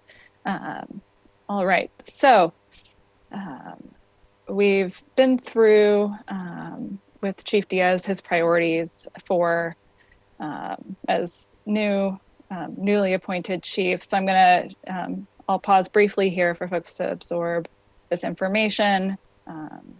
as I believe it's being published for the first time with the budget. And then we'll go ahead and move right on in. I'm going to see if I can move the video portion. All right. So the table here represents the 2020 or depicts the 2020 adopted budget alongside the 2020 revised and 2021 proposed. These changes, both dollars across the multiple funds within the department, along with the FTE captured here, are based on the net changes compared, or net change between the 2020 adopted to 2020 revised, which is going to include the rebalancing package, along with the council changes and supplemental budget information, and then alongside then the 2021 proposed. Just an important comment here, the comparison of the 2021 proposed to the 2020 adopted and 2020 revised budgets isn't necessarily going to align perfectly with the budget. The change requests that are entered that will be reviewed by central staff and others are going to be taken from the 2021 baseline budget for SPD. So there may be some discrepancies between the $49 million that's reflected here and other publications that have gone out. High level, our change from the 2020 adopted is $49 million cut, $35 million from the 2020 revised. From an FTE or a position standpoint, we're going from, in 2020 adopted, 2,187.4 FTE to an FTE level of 1,853 in 2021. If there are no questions, we'll move along. We've already discussed the sworn staffing level is going to make up, as everyone knows, about 80% of our budget is attributable to personnel costs. 82% in 2020, 80% in 2021. The majority of that reduction that we're taking going into 2021 is attributable to the cut of funding for 97 sworn police officers, the abrogation of 47 of those 97 for a savings of $15.6 million. We're cutting funding for 40 civilian positions for a savings of $4.1 million, and also cutting funding for overtime for selected events and emphasis patrols for a savings of $2.7 million. So there's a lot of interest around staffing, around sworn, that sworn number of 1,400.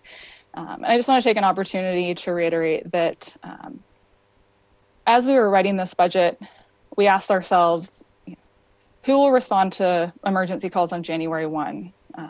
Even if we could come to an agreement on alternatives by the end of the budget process, can we as a city actually hire, train, and deploy these new resources by January 1? What infrastructure is needed? How much capacity is needed? Can we leverage community relationships to expedite the rollout of those alternatives? How will we finance the transition? Will there be any overlap? I think we recognize that there were many outstanding questions that we needed to engage with community in order to answer some of those questions.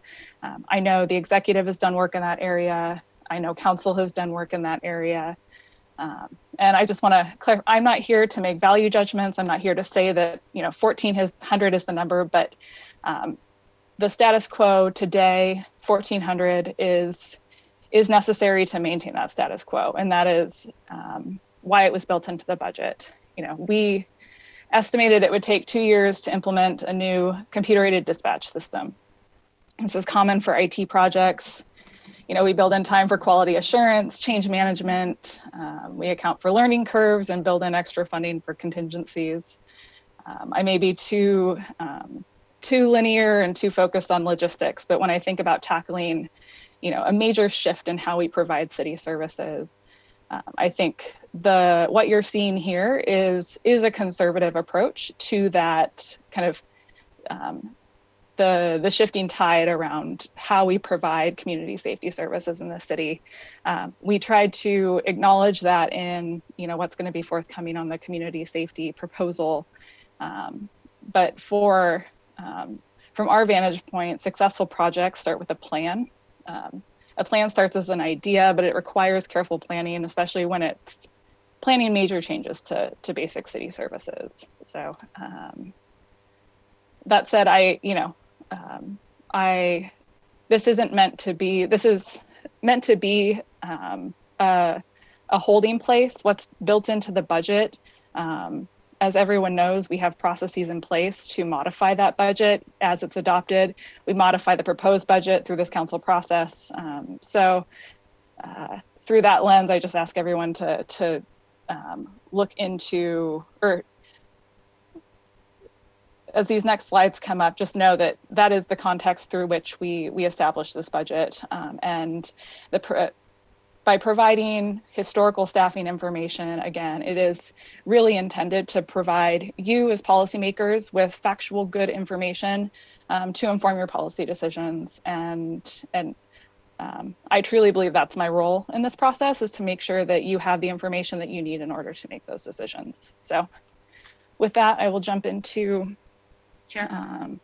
Thank you so much. I do see two hands. I'm going to allow for Councilmember Herbold and Councilmember Morales to ask a clarifying question. And then, colleagues, I'm going to ask you to hold your questions, and we will allow folks to have ample time at the end of the presentation. But because I didn't announce that earlier, if you have clarifying questions, Councilmember Herbold and Councilmember Morales, and then we're going to get through the presentation, and I'll go through each person so they have a chance to ask a number of questions. But do know, Angela and Dr. Fisher, that means we will have to have time at the end for letting folks ask those questions. Okay, Councilmember Herbold, please.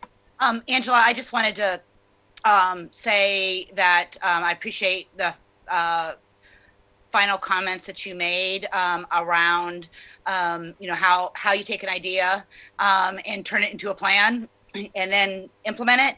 But I also want to say that our budget actions that we take in the fall to go into effect starting in the following year, we can build into those budgets assumptions that plans can be executed at times throughout the year. Not every plan that our budget recognizes has to go into effect on January 1st. But it's very important, I think, for policymakers, for members of the public who we're engaging with, and for the city internally, in order to hold ourselves accountable, for us to use the budget as a way to set goals and timelines for realizing those plans. And again, I haven't had a chance to take a careful look at the executive order. I am concerned from first glance is it doesn't seem to identify timelines. And so I think what I would like to see in this budget is a recognition that, we can't necessarily shift the answering of a bunch of 911 calls over to somebody else in January 1st, but we can build a budget with some assumptions around when we expect that to happen, and we can build a plan to make it possible. And I think I heard you say that, Angela, but I want our budget to reflect that. So hopefully we can work together to do so. I do have clarifying questions about the previous slide. Just want to make sure the funding for the 97 sworn police officers, these are vacant positions, that's correct? That's correct. And then the cut funding for the 40 FTE civilian positions, are those the transfers to the other departments? I don't think so, because that wouldn't be a cut. What are those? So the civilian cut was developed at the outset of the budget process. It accounts for the savings for 40 FTE. It's a continuation of the civilian hiring freeze that was implemented in 2020 in response to COVID. You saw some of those cuts in your 2020 rebalancing package. This item here is a continuation of those cuts into next year. And then, we have not. Sorry. Go ahead. Just my last question related to overtime. One of the items that I think has been perennially raised around special events and overtime is the question, and I was visited by a coalition of organizations that traditionally work with the Special Events Committee to put on large events every year, and want to flag, and I don't know if this links to this item on overtime, the long-standing practice of having police officers act as flaggers. That is not, there's this narrative out there that state law requires it to be uniformed police officers. That is not, in fact, the case. And I really want to look at having somebody other than police officers serve this function. It's very, very expensive, and in a financial atmosphere where we want to make sure that we are recouping the costs to the city associated with special events, and we want to work with the promoters of special events so that they do so that they fully compensate the city for the costs associated with special events. We don't want to be using the most expensive staffing model for those events. So I'm hoping that this cut in overtime includes a shift away from uniformed officers acting as flaggers at special events, or even street closures associated with construction projects, and looks at a shift towards either non-uniformed police officers or other city employees, like potentially SDOT employees. If I might just, sorry, just backing up real quick. More this afternoon, but the executive order does have deadlines, anticipating a report in March in anticipation of supplemental budgetary actions to follow. But again, I think it's a good discussion for this afternoon in greater detail. Councilmember Morales.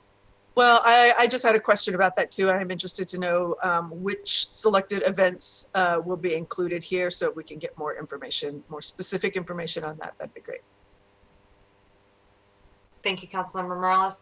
Colleagues, please take a note of the slides that you would like the presenters to go back to, and I will go through the roll at the end of the presentation to make sure everybody gets a chance to ask questions. We do have 9 more slides to go, so let's go through the presentation, and then we will make sure to go back to the various slides where you have questions. If it's a burning question, please send me a quick note if quick clarification is needed. Thank you.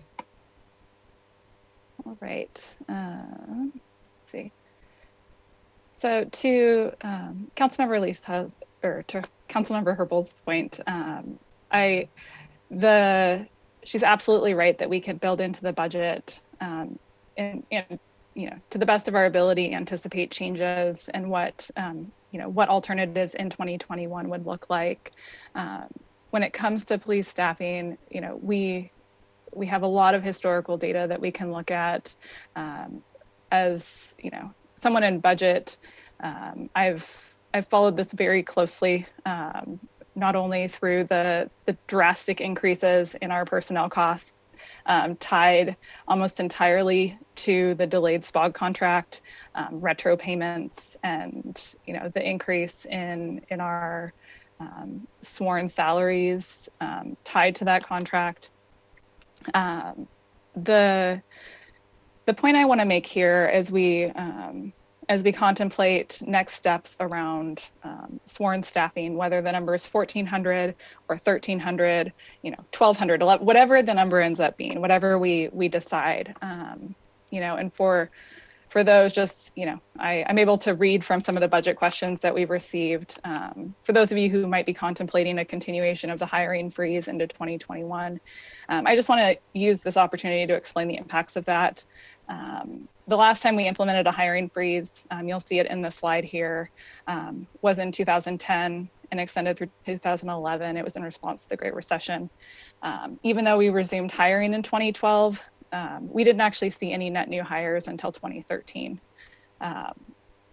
Those hires weren't actually deployed until December of that year. Fortunately for us at that point, the economic downturn caused by the Great Recession also slowed attrition. We're not realizing that same benefit today. If you slide over to the far right of that chart on this slide, we have seen a significant decrease in our deployable resources this year, largely tied to the hiring freeze that was implemented earlier this year, also tied to COVID, and an increase in people on other administrative leave, whether it's paid parental leave or the continuation, or just for extra context and perspective, I will be providing this information to central staff, so we can certainly dive into it a little bit deeper. But should we continue a hiring freeze into next year, within a year, our fielded number will resemble police staffing in the 80s. At the time, the Seattle population was less than 500,000. That could very well be the direction we're headed in, or the direction we should head in as a city. Again, not here to make those value judgments. But I think it's important that should we revert to those staffing levels, it is absolutely critical that we expedite the development and deployment of those alternative models that we're talking about. The funding, the cuts to our funding going into next year, I can't emphasize enough that at some point, if we decrease our staffing by 100 or 200 and change our minds, it's going to take many years to recuperate. Or we'll have to live with the service impacts for the time in between. So whether there's overlap in those services or not overlap in those services, perhaps that's okay too. I think we just need to acknowledge that until we stand up alternatives, until we identify what functions are going to be transferred out of the department, it's truly critical to understand that, we need to do our best to anticipate where we might end up, because we need to start planning now. If we're going to hire or not going to hire, I can tell you that with the hiring freeze that we implemented this year, almost simultaneously we started planning for hiring when hiring was going to resume, towards the end of the year. It takes time to test. It takes time to recruit candidates for testing. There's just a number of steps that have to happen. And so I just encourage everyone to keep that in mind as we contemplate what the appropriate level of staffing at the police department is. Whatever number you choose to fund, also keep in mind that we will field about 10% less of that. When you factor in our shift relief, our furlough schedules, the officers available for emergency response each day will be a small fraction of the whole. So those are just a few high-level points. Again, more than happy to go into this in greater detail, either offline through the budget Q&A. But I urge everyone to think about, as we contemplate cuts to the budget, just know that for us, that $1,400 is necessary for the maintenance of our current service. We can make changes to that service, but just know that we'll need to anticipate that in advance so we can plan the staffing and hiring piece accordingly.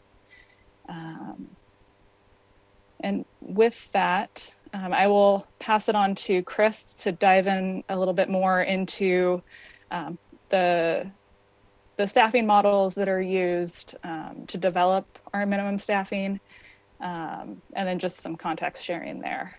Chris, do you want to? Thank you, Angela. And I think as we saw in the opening, we anticipated there'd be some questions around how the Seattle Police Department does the work of figuring out how many people it needs where, and then you add those up and that tells you how many you need in total. So as the chief pointed out, we do not use a per capita analysis to decide what's the right number. There are a variety of reasons why you shouldn't.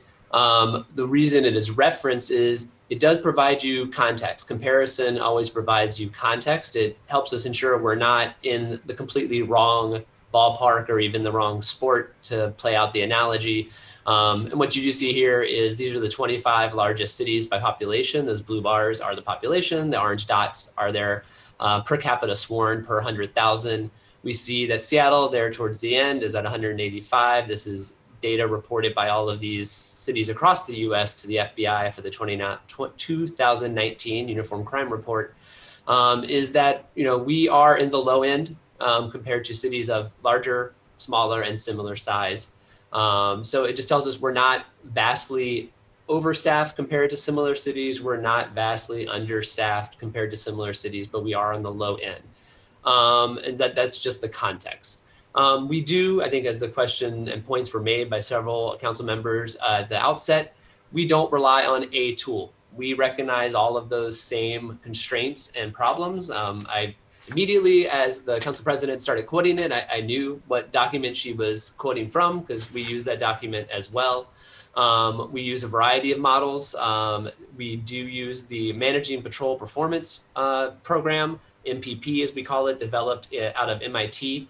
That's been really in use since around 1975. In reality, it's an operations queuing model that sort of any service agency of any type could use to determine how long do I want my customers, my clients, my public to wait for the service. And you feed into that very complicated program. You know, it was developed a while ago. They've tried to make it more user-friendly, but you still have to do a whole lot of front-end work to format the data to feed in things like how long are you spending on each service call, whatever your service model is, how many people have to be tied up for each of those calls from your resources, how frequent do you have different types of calls, how long, if you have a mobile service unit, as a police department would, how long does it take you on average to get to different types of calls, how much land area do you have to cover, how many units do you currently have assigned there, and sort of that incoming call rate per day, per hour blocks within the day. And it spits out if these are your parameters, this is how long you will expect people to wait for each different type of call. And then it's really up to the police department or any other agency that worries about how long people have to wait for service to adjust those parameters. When we use that model, as we've used throughout the years, it changes. Different administrations have decided that different amounts of officer time should be quote unquote free time to engage community, to problem solve, to build relationships.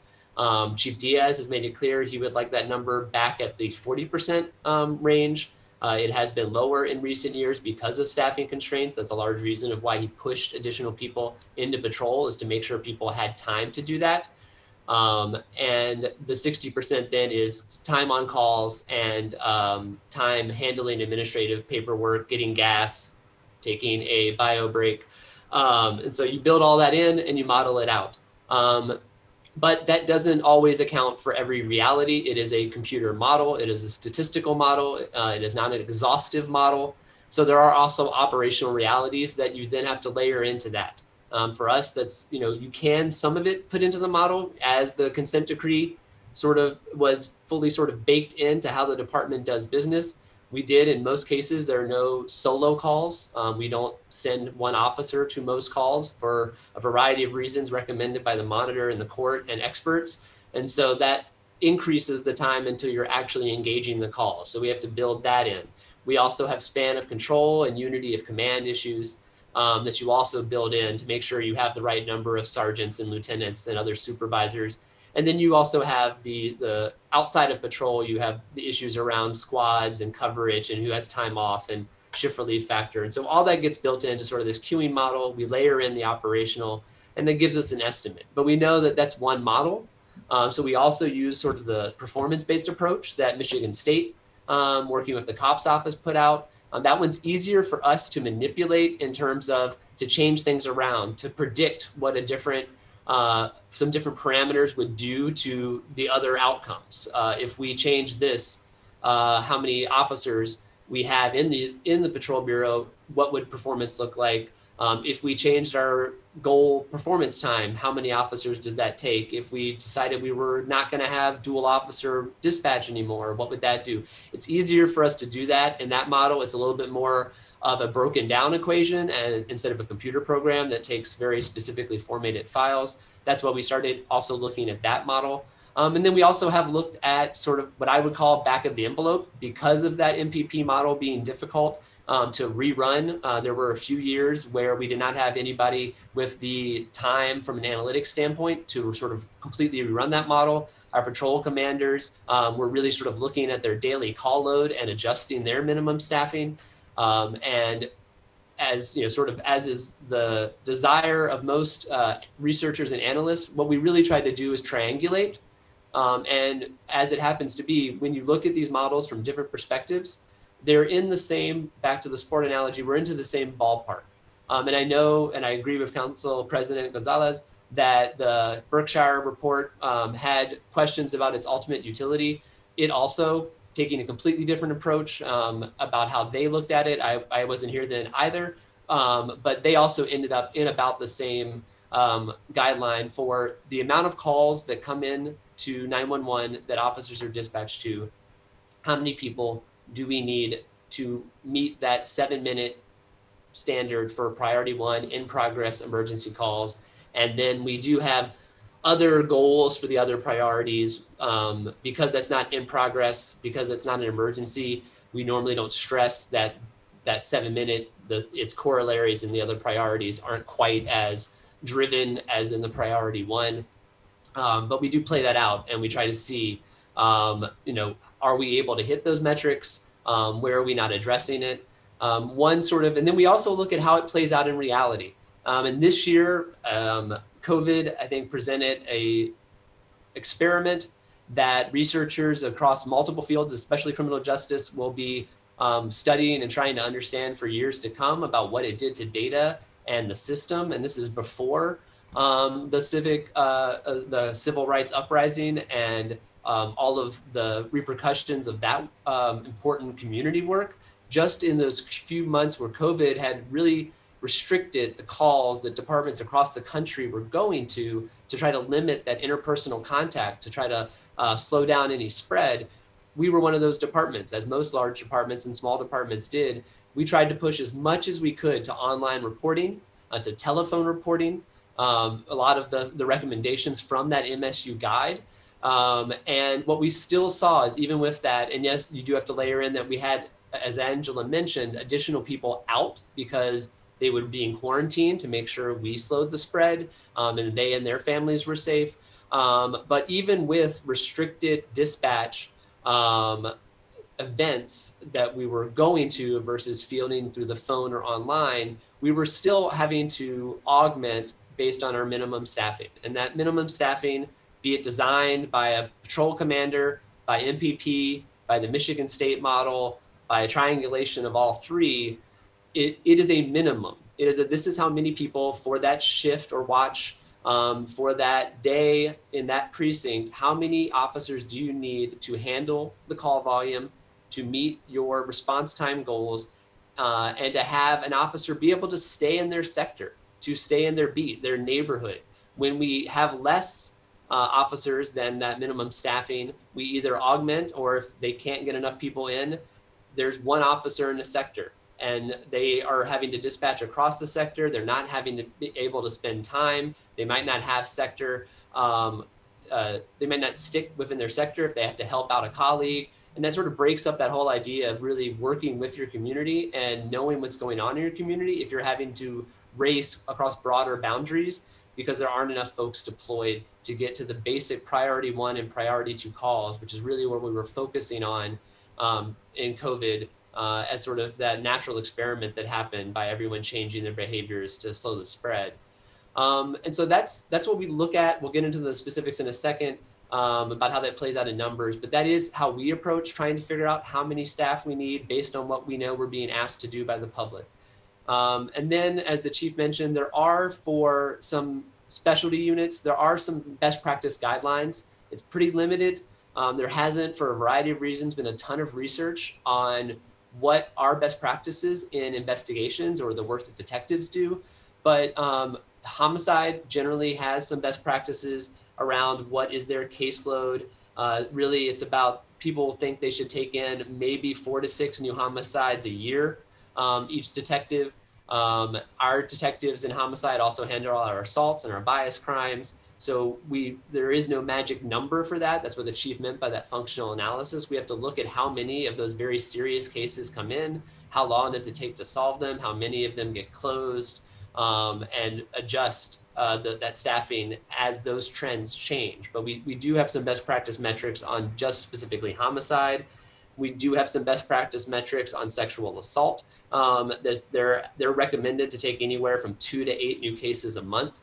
And hold 4 at any one time.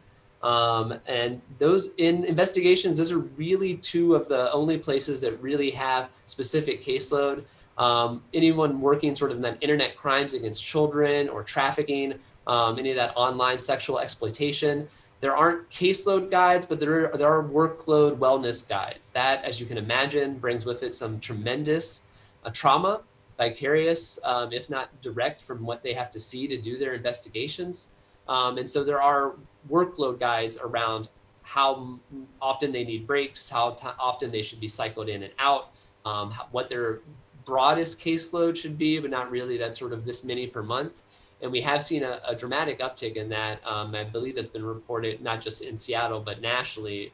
As we've had, without school, without mandatory reporters, we have seen a lot of sort of increase in external reporting or noticing of online exploitation. And so that's always something we're always watching that unit. It's a very stressful and strained unit. And then some of our other specialty functions like the special, the SWAT team, there are guidelines from national security, from the Urban Area Security Initiative, UASI. We get a lot of funding as a city and as a region to protect the port, to protect our infrastructure. And there are guidelines around the size of your city and the nature of your city, how many people you should have in that sort of, unit. And so that's what we think about when we try to start piecing together how many do each one of these areas need. Angela, if you want to skip ahead. And so then we add it up.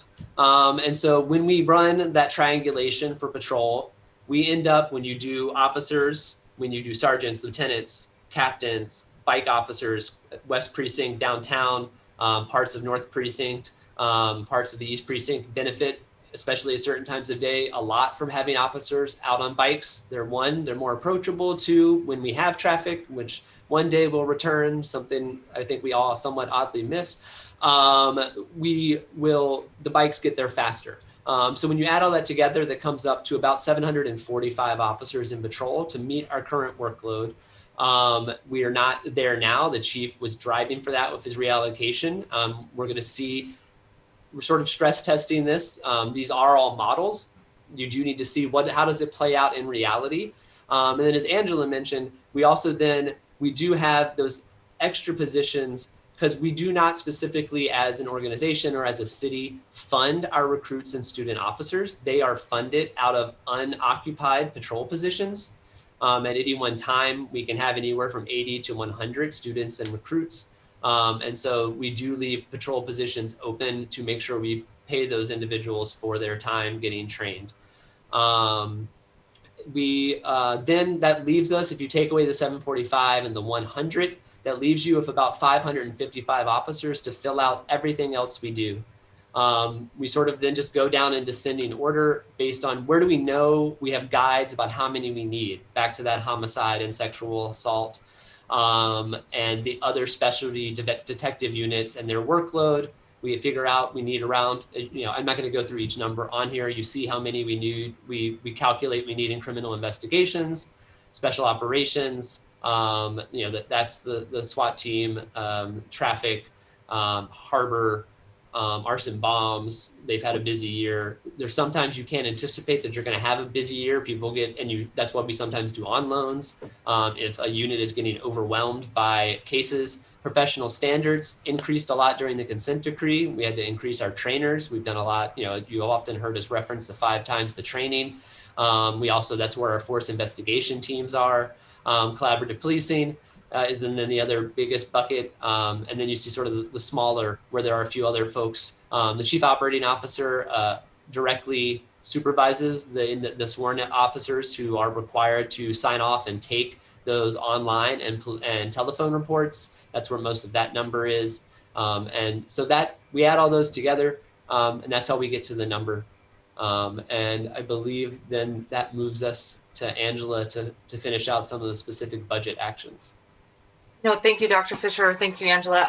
I am just going to pause here very briefly. I do want folks to continue to hold their questions, but given that the last 3 slides were just specific to item number 1 on your chart, I don't want those concerns that were also raised earlier to go unanswered as we then have more of the chart to go through. So very briefly, I'm going to pause to see if there's any questions here on item number 1 as articulated in these last 3 slides.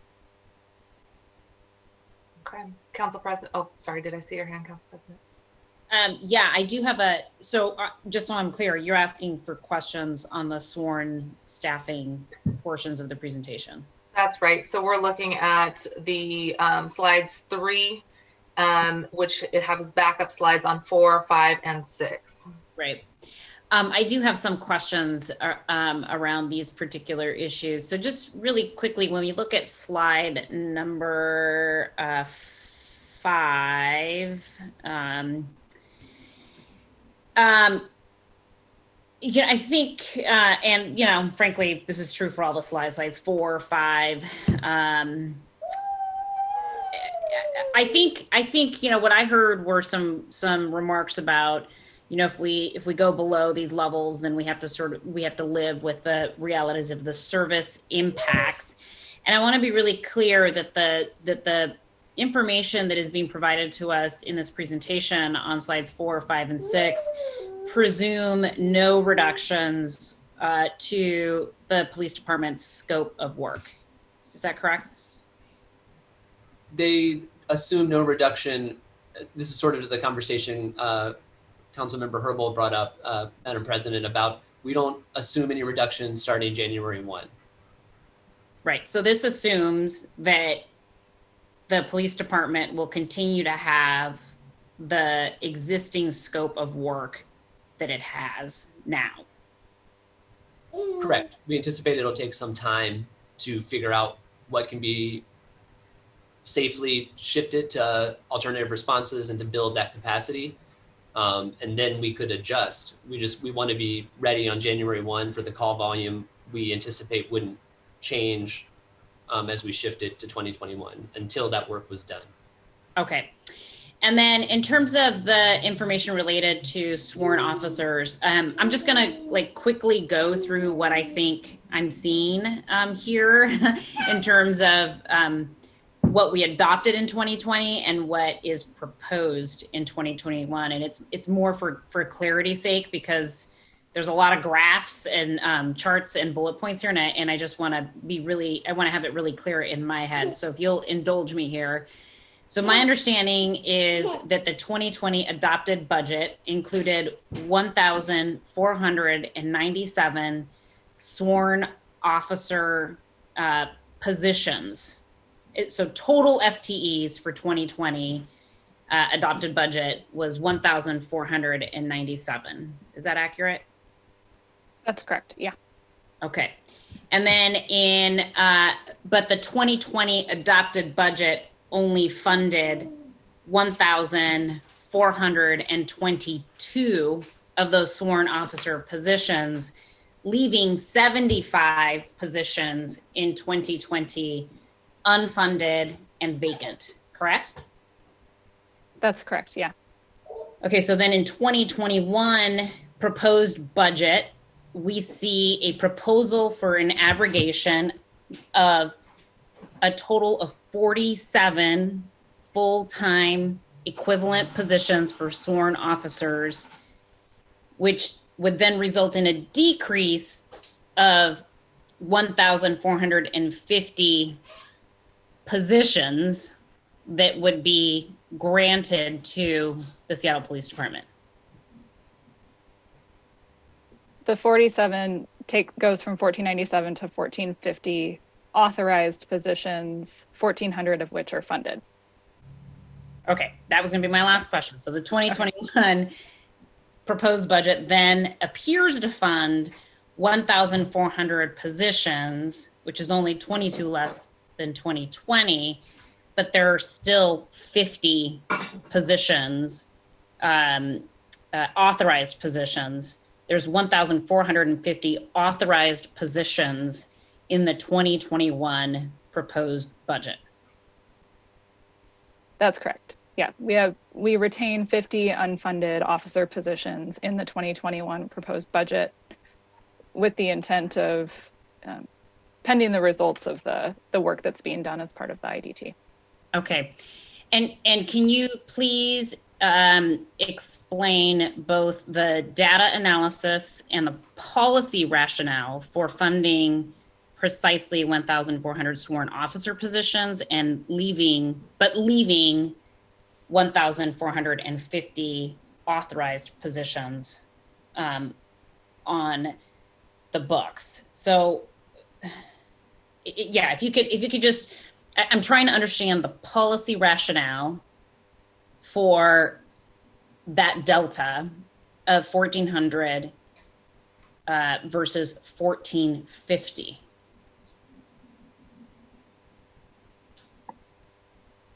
That makes sense to me, Council President. Thank you. Angela? Yeah, so I would think of this more as a reserve. We were reluctant to cut all of those positions until we knew the results of the ongoing work. There is, the police department's position on where our staffing should be. There's, the council's position, potentially many different positions on where our staffing should be. This is all subject to continued discussion and collaboration on what that final number should be. It seemed inconsequential to leave positions that couldn't be filled either way. We don't have sufficient budget for those. But the positions remain. No action is planned for those positions until we determine what the resulting determine the results of the 2021 budget process. So Angela, help me understand that. So if the 50 positions that are authorized were funded, how much money, what's the dollar amount assigned to those 50 positions? For the 50, sorry, just give me one moment. It's around $7 million that is attributable to those 40 or 50, sorry, those 50 positions. So those 50 positions that are authorized but are currently unfunded are worth $7 million. Correct. Okay. Roughly. Yeah. Sorry. Quick math, but that's the ballpark. Your math is going to be better than mine. So that's why I'm asking you the questions. I appreciate it. And so you're saying that the reason there isn't a complete abrogation of those 97 positions, you're saying that the reason there isn't a complete abrogation is because it may be impacted by the IDT work that is going to be launched by the Durkin administration. Is that what I'm hearing you say? That, I should say, that's my assumption. As far as, going into the budget, we didn't propose the abrogation the department didn't propose the abrogation of these positions of the 47, and then made the decision to leave the 50. I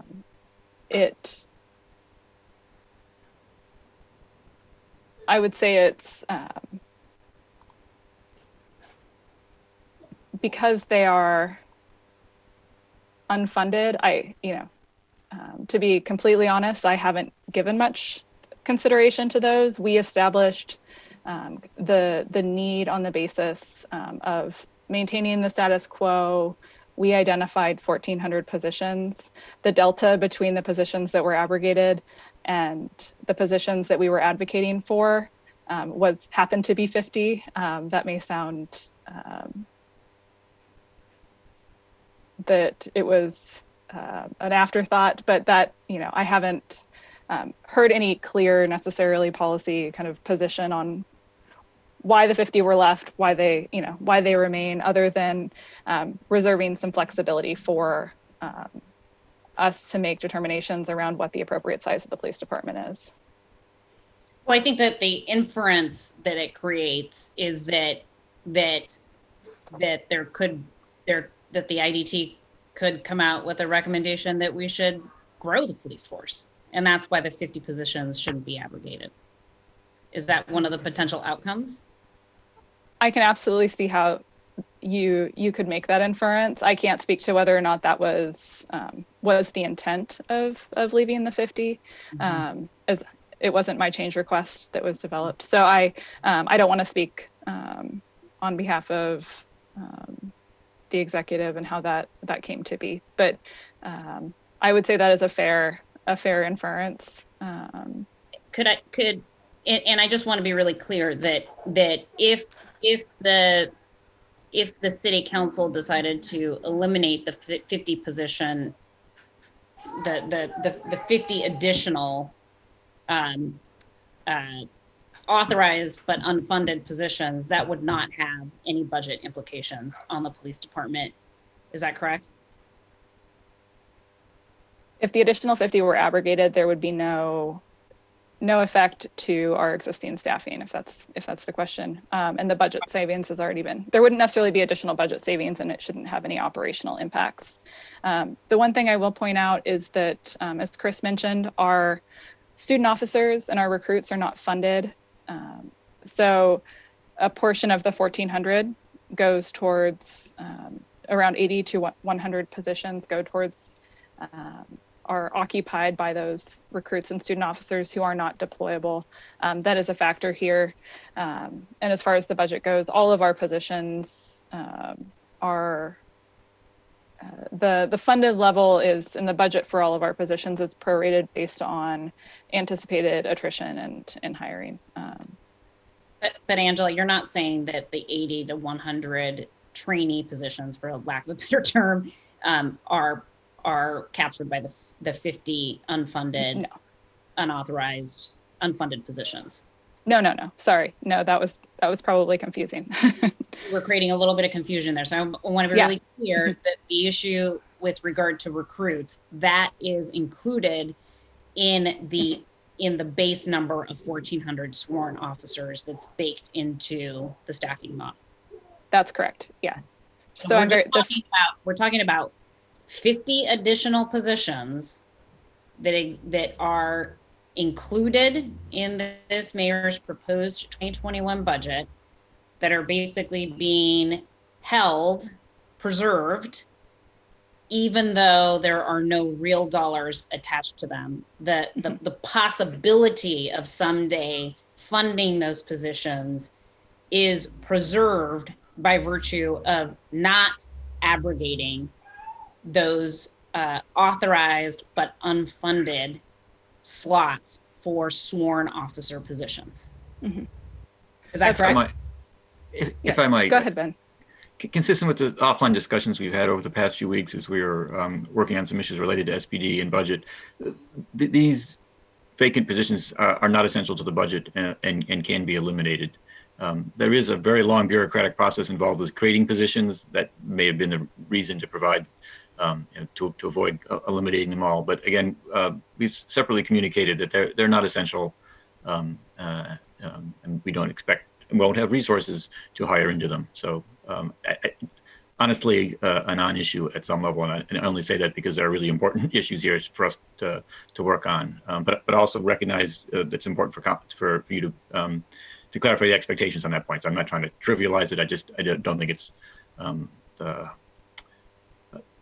a major point, if you will. But I recognize that position authority is an important aspect of the budgeting process overall. Well, thank you for saying you're not trying to trivialize it while trivializing it, Dr. Noble. But I'm going to finish my line of questioning here, and then I'm going to move along here. So I just want to be really clear that these additional 50 positions don't have any service. So if we were to abrogate the additional 50 positions, there would not be any service impacts or budget impacts one way or the other to the police department. Is that correct? That is correct. Yeah, these same positions were included in the compromise bill for abrogation. And yeah, so we were fully prepared to relinquish those positions. Yeah. I recognize that they were included in the compromise bill, but they were not included in the proposed budget as transmitted by the mayor, correct?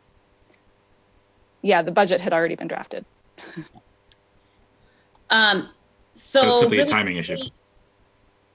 Really quickly on the issue of the staffing models again. So I understand that the proposed budget and staffing model projects new recruitment and hiring activities in 2021 based on just my initial review of the presentation and the documents.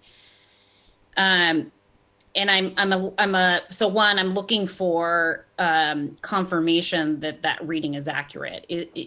My reading of the proposed budget here and the staffing model projections is that there will be additional recruitment and hiring activities in 2021. And if that is true, then I would like to get an understanding of how to reconcile those recruitment and hiring activities proposed for 2021 with the plans to reimagine public safety and begin the process of shifting to harm reduction models of community safety.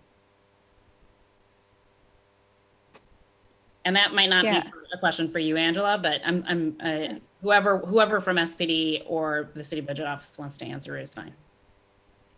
Yeah, I can take a swing at it. To circle back to some of the chief's points, at this point there are a lot of unknowns around what a re-envisioned police department is going to look like. Right now, we are concerned at the rate in which we are losing sworn police officers. We have had a hiring freeze in place since mid-2020, and as we continue to separate employees, that 1,400 number that we're currently staffed at is going to continue to decrease, leaving us in a situation where we are operating at potentially much less than that.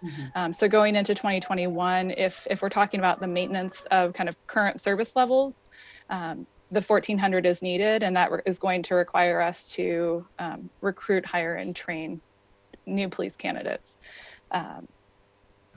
That said, I mean, if depending on the expediency at which we can establish alternatives, and perhaps that's not necessary. At this point, we don't know what it's going to look like, and with that level of uncertainty, we feel that it's prudent to backfill for some of the attrition. We're not talking about growing the police department in 2021. What the staffing model depicts and what's included in the budget is purely the maintenance of our current staffing level. So how many of the 1,400 positions are assumed to be necessary for backfilling of attrition?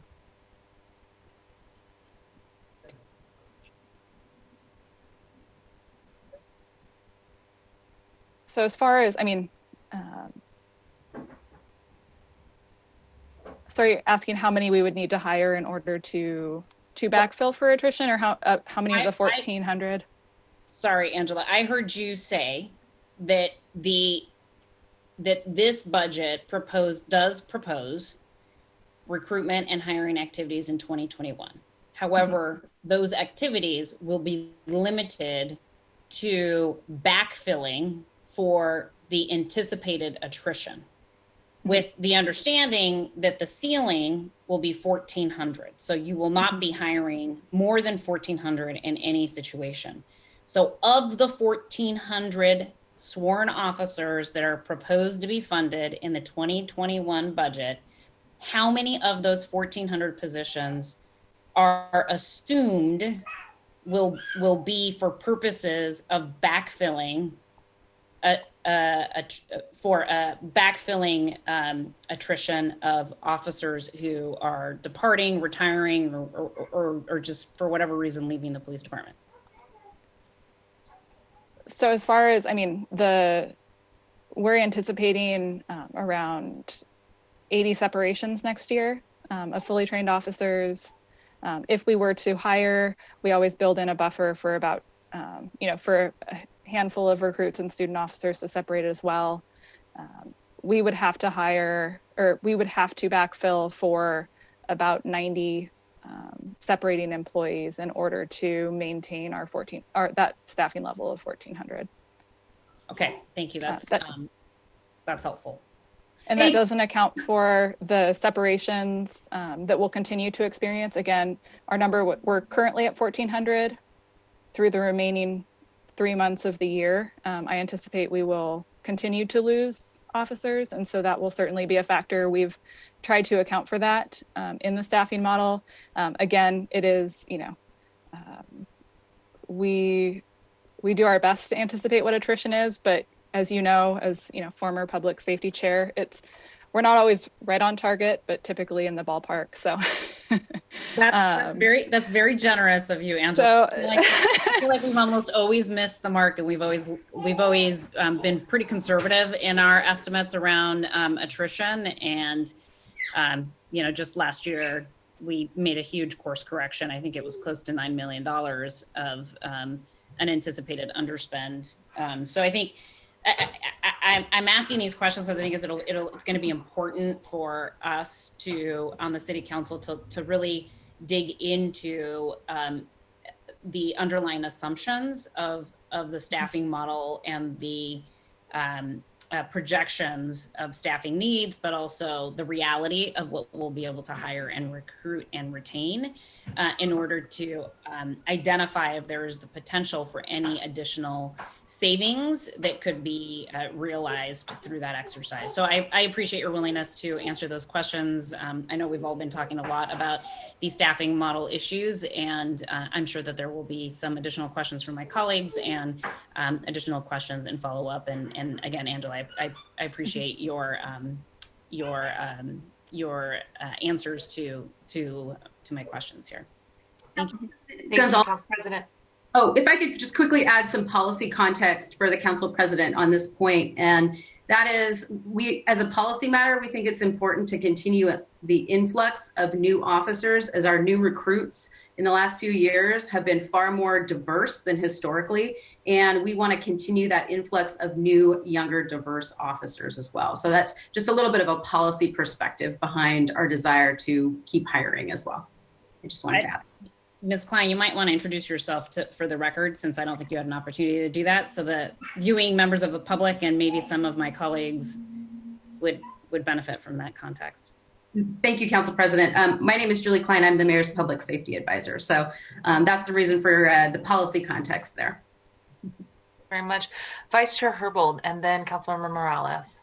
Thank you. I'll make it really quick. I want to just say that as it related to the conversation around the abrogation of positions, whether or not it should be the full 97 or not, I did work with the executive during our efforts to come up with a compromise to the council's 2021 budget that had been vetoed, and the full abrogation of all 97 positions was on the table. The executive did not object to it.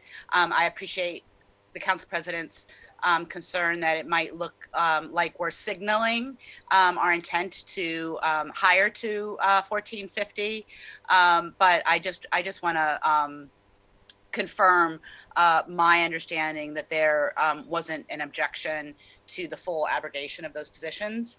I also want to re-ask one of the questions that I've been asking the police department for some time. The anticipated, estimated at the beginning of the year separations for 2020 were, I think, 92 officers. And we're hearing sort of anecdotally that we have reason to expect that the actual separations are much greater than that. When I talked to Chief Diaz a couple weeks ago, he confirmed for me that we have not yet reached that 92 number, but we do expect to exceed it.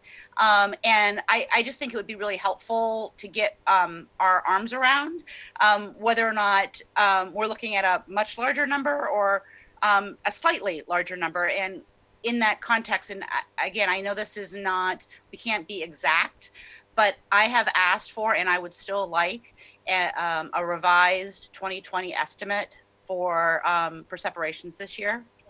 And then lastly, as it relates to this conversation around the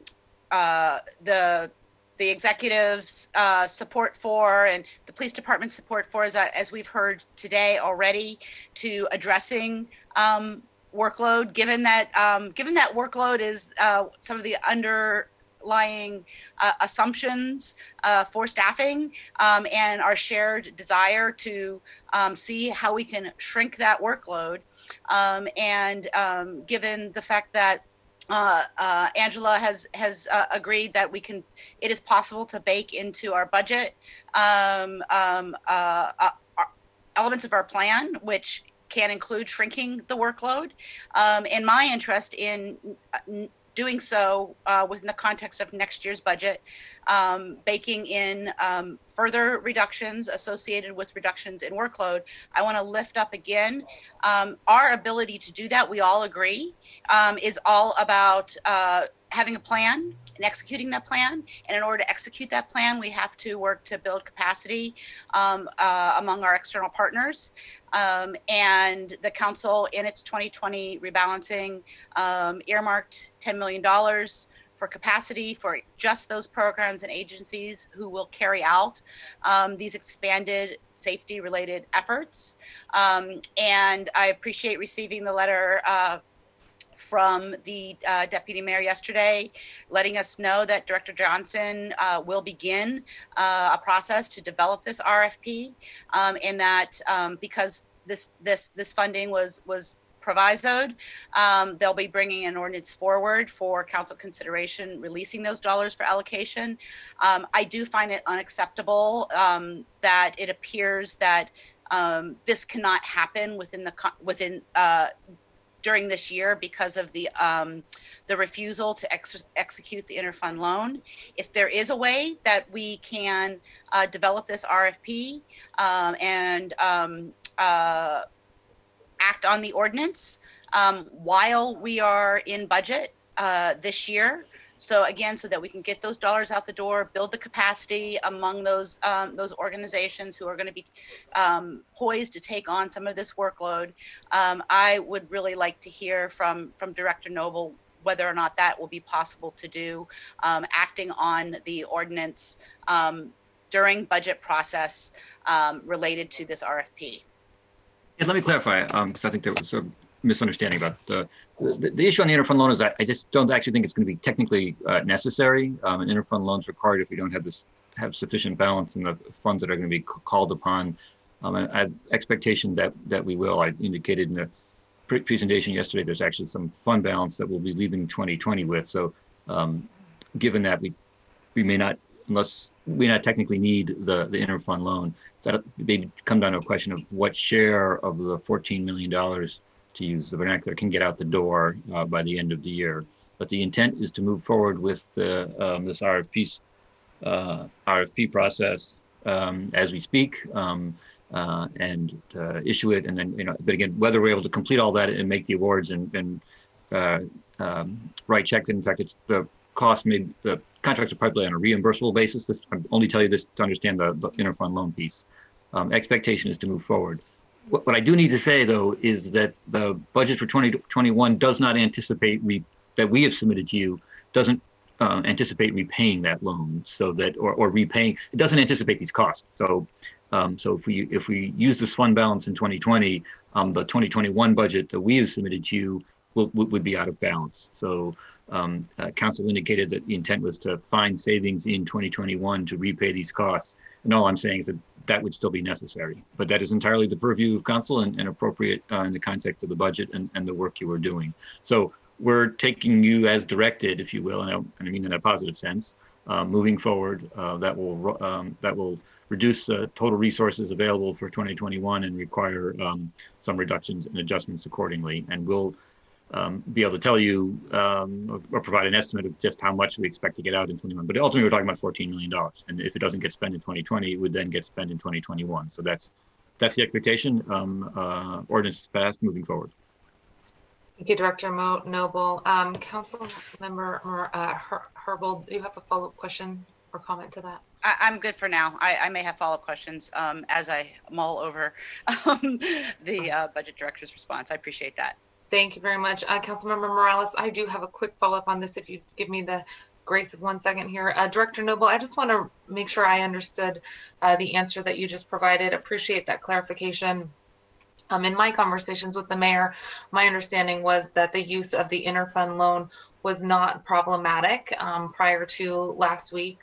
And I guess my question is, it doesn't sound like there's objection to spending the 14 million. It sounds like there was a commitment to spending at least 4, and the remaining 10 million that was concerning, as council members were articulating. Our concern was that the 10 million was not actually going to get allocated. Are you saying that it will get allocated, but the concern is around process for the RFP and how quickly that can be done? Yeah, so the 4 million intent is to, as I understand, is to award some to existing contractors. We have folks, we have agencies in that space, so we can move forward with that quickly. The 10 million we would award via an RFP. The RFP is being developed. It will then be issued. There'll be then some time for folks to respond, and it's just a question of whether that will all happen by year end. And likely the decision-making will, whether the dollars are spent by year end, open question, and not for lack of interest. And then the question on the interfund loan is only a technical one about, well, if we don't need, if the money isn't all going to, do all $14 million, are they available this year? Are they going to get spent this year? We have some cash reserves, as I indicated in the presentation yesterday. Given those cash reserves exist, we may not need to do the interfund loan. But that's an accounting piece. That's not the critical. I think the critical policy issue is that we are going to move forward quickly on the 4 million, and this is a process thing that we can move quickly on that. And we've initiated the RFP process for the 10 million, and we will do that expediently. But to be careful and thoughtful about it, it will take a certain amount of time. Okay. Yesterday, we did have a conversation trying to clarify that the council had not spent down all of the reserve funds. I think this is an important policy decision that we had made to use the interfund loan, recognizing that that money wasn't being used and was not going to put other infrastructure projects in jeopardy. That would allow us as well to maintain dollars in the reserve. So I will follow up with you and Councilmember Herbold, who asked the initial question about this, to confirm that moving forward with that 10 million is possible. I think it does get to Executive Director Sochi's comments earlier, which was about why the 1,400 positions had been maintained with the assumption that community organizations couldn't get scaled up and the dollars weren't getting out the door. Well, if we can get the dollars out the door and begin scaling up, we can realize more of those SPD reductions or savings, as Councilmember Herbold alluded to, at a sooner point in the budget, and that can be reflected in our 2021 budget. Councilmember Morales, to wrap us up on this first item, and then we will get through the rest of the chart. I'm actually looking at slide 4. So if we could go back just a minute, and I just want to make sure that I'm understanding the point that you're trying to make here, because it does, I know that while the FTEs might have only increased by 5%, the overall budget has increased in the last 5 years by 36% or so. So even though, which is substantially greater than our population growth. So I want to make sure I understand with more specificity where that increase is coming from. Is it just officer pay, overtime, the equipment growth over the last 5 or 10 years? So if you can address that for me, please. Yeah, I would say I didn't want to necessarily draw any conclusions from this. You're absolutely right that our budget has increased at a greater percentage than the population. What I've heard mentioned multiple times now is that there's this correlation that's made between the number of police officers that we've had or how that number has grown over time, and then it's measured against the crime kind of statistics and whether crime has gone up or down, and trying to make a correlation between the existence of a certain number of police officers and how that may or may not impact crime. So as far as the budget increase goes, the large majority of that is going to be attributable to the cost of our personnel. The SPOG contract that was signed at the end of 2018 it included annual wage increases up to 16%. So the cost of our officers increased by 16% over that period of time. That the AWI continued each year. There was an increase, additional increases. And so that is going to be the primary factor for the budget increase. Along with that, we've got I'm sorry, can I stop you there for a minute? Did you say that every year wages go up 16%? No. Sorry, that was a cumulative increase. Okay. The contract signing was delayed. We had an expired contract for many years. There was a lump sum payment for the retro for that 16%. And then going forward, we got onto the regular cadence of the annual wage increases, which is standard. So you're going to see within the increased costs of infrastructure costs, the need for, our equipment budget hasn't actually increased significantly over that time frame. It is a very small portion of our budget. I'd be more than happy to provide additional explanation, but the main answer, the main reason is going to be the significant increase in the cost of a police officer. Councilmember Morales, did that answer your question? Okay, great, thank you. Director Noble, I understand you have a clarifying point you want to make. Yeah, I did. Sorry. With regard to the process around the 14 million, I was reminded by my staff, Adam Schaefer, thank you, that there's a proviso the council has imposed on that 10 million. So we'll need to get back once we move to the RFP process, we need to discuss with you at what point in the award process you want to provide the additional legal authority to move forward with the spending of the money. As written, requires an additional ordinance, and I just want to acknowledge that we just need to coordinate on that and understand better what level of information. We could run all the way to the RFP process and bring you the list of potential awardees or some step earlier, but that doesn't have to slow us down. But just I wanted to remind you about that key step. Thank you, Director Noble. I see our budget lead, Ali Panucci, as well. Ali, would you like to offer any clarifying points on the 14 million that's been discussed? Sure. Thank you, Chair Mosqueda. I'm Ali Panucci with your central staff for the record. I just wanted to clarify in terms of what the council authorized in Council Bill 119863. That was the interfund loan to support that $10 million investment plus a large portion of the $4 million investments that were included in the budget revision ordinance. The interfund loan bill provided two options for how that loan could be repaid. It was intended with savings from SPD as described in Resolution 319662. And if the anticipated savings that would stem from those assumed savings were not sufficient, then the council provided language to say that revenue generated from the Jumpstart tax could be used to pay back that loan. So I just wanted to clarify that the council did provide two approaches for paying back that loan, but that the Jumpstart money in the mayor's proposed budget was programmed for other uses, and the savings requested in that resolution are not in the proposed budget. Thank you very much, Ali.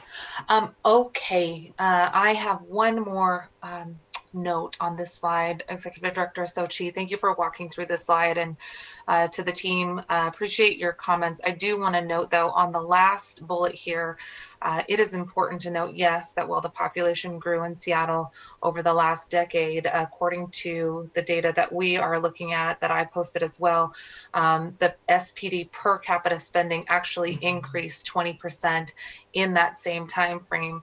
In 2020 dollars, the number of dollars per capita went from $443 in 2012 to $530 this budget year. That's a 20% increase in 8 years for the per capita spending.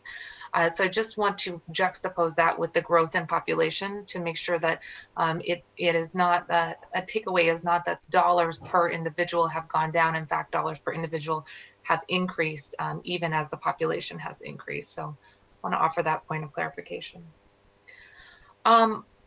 Folks, we have 42 minutes and we have about 4 slides left to go. We have, thanks to Director Noble and the team, we are going to hold slides 12 and 13, which are good leadways into this afternoon's presentation on public safety. And we're going to endeavor to get through items 2 through 9, which are covered in slides 7 through 11. I think we can do it. So what I'm going to do is I'm going to ask you all again to please hold your questions. We will get through any questions that remain on these last really important high-level pieces that are being pulled out by SPD for our discussion this morning. And then I'm going to ask if there's any questions before we adjourn session 1. So without further ado and interruption, Angela, Executive Director Sochi, I'll turn it back over to you to take us away on item number 2. Wonderful. Thank you so much. All right, I'm actually going to probably move through these fairly quickly unless there are questions. Many of these items were driven by the executive, so I may lean on Julie to speak to some of the policy decisions that were involved here. While SPD cooperated in the development of these requests, they didn't necessarily originate. It was a collaborative effort, but I would say mostly driven by the mayor's office. And so I'll walk through each of these, but feel free to raise any questions you have. Item number 2 covers the transfer of the parking enforcement operation to Seattle Department of Transportation. This is going to include a transfer of 120 FTE for a total of $14.1 million. In addition to that, we've identified about $800,000 in overtime that we are transferring as well, with the understanding that that's roughly the amount that parking enforcement has expended on special events in the city. I believe that's a 2 or 3 year average that was used to establish that budget transfer amount. There's an understanding between SPD, SDOT, and the Special Events Office that we will work together to figure out how to coordinate the deployment of parking enforcement to events that are staffed by SPD. This topic is included as part of the, we have planned a future analysis on how we can, as a city, better staff special events. We're looking into alternative staffing models and different methods and means of meeting that demand. That will be an ongoing effort as part of the work group that's being convened. That's right, Angela. This is Julie Klein to just add. And to Councilor Herbold's question that she had earlier around this, that involves identifying places that city code and potentially state law may need any changes in order to make parking enforcement officers fully able and capable of doing all special events traffic direction. So I just wanted to confirm for Councilmember Herbold that is part of our work in this space.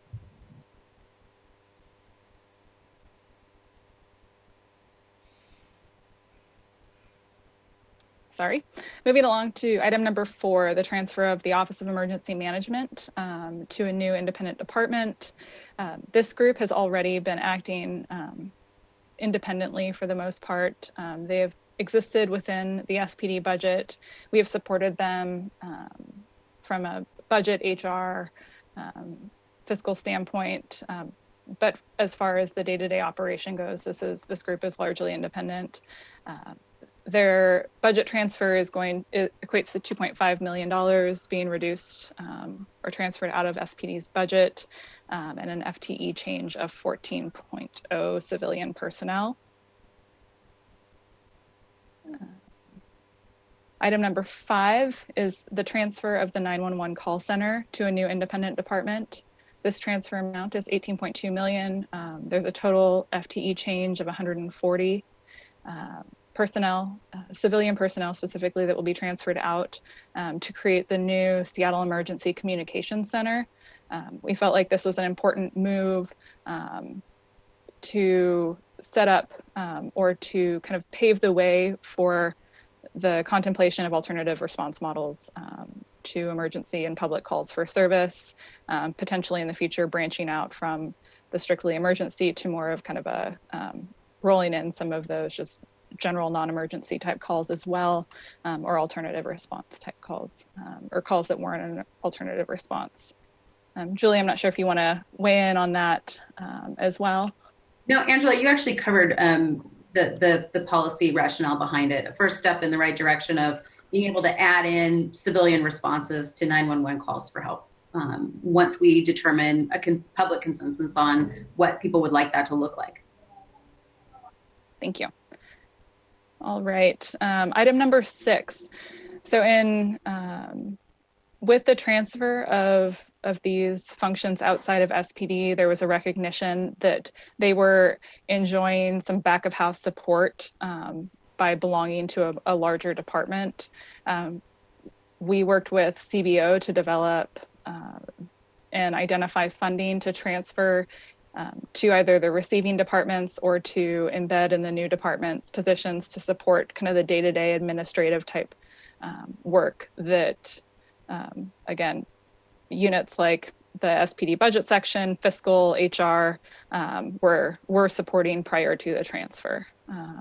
This was based on percentages and proportion of our current overhead functions and how that fit into the transfer proportionally to what we were currently supporting. All right, item number 7.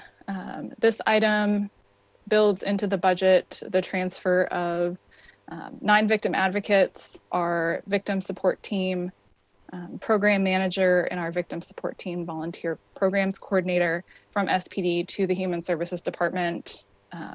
Council included this item in the Q2 supplemental. We were able to incorporate this into the budget in 2021 as an ongoing item. We are working with HSD to transfer those employees. I believe the effective date was September 1st. We're continuing to work through some of the issues around data access and making sure that that's a seamless transition. The budget associated with that transfer was $1.28 million and a total FTE change of 11 personnel. Item number 8 is the addition of a civilian investigation supervisor in the Office of Professional or Police Accountability, for a total change to the positive of $167,000 and 1 FTE. Madam Chair. Councilmember Morales, thank you so much. I have you first in line for questions just as soon as we get through this next slide, item number 9, if that's okay. Thank you so much. All right, and lastly, item number 9. This item increases SPD's budget by $750,000 in support of SDOT's expansion, photo enforcement expansion that is planned for 2021. I believe Greg Dotz has received a memo that goes into great detail on the expansion specifically. We've entered this item as it affects our personnel as far as needing to have the resources to review the additional resources to review the number of citations that SDOT has anticipated receiving. That is a legal requirement. And happy to field questions, although I will say I probably won't be able to answer them. Happy to get you answers though. And then that does it for the budget change requests. Happy to answer any questions that you may have. Excellent, thank you. That was very efficient in walking through that. I'm sure that there are some questions, but thank you for leaving a half an hour for us to walk through those questions. The first two people that I have signed up for questions on these change items are Councilmember Morales and then Vice Chair Herbold. Councilmember Morales, thank you for waiting. Yes, sure. Thank you. I have a question on slide 10. I just want to make sure on item number 8 that I understand the logic here. It says that there's been an exponential increase in complaints against SPD, and therefore we have to hire another investigator and spend more money to investigate SPD, and that should go in SPD's budget. Is that what I'm to understand about that item? Yeah, the Office of Police Accountability is embedded in SPD currently.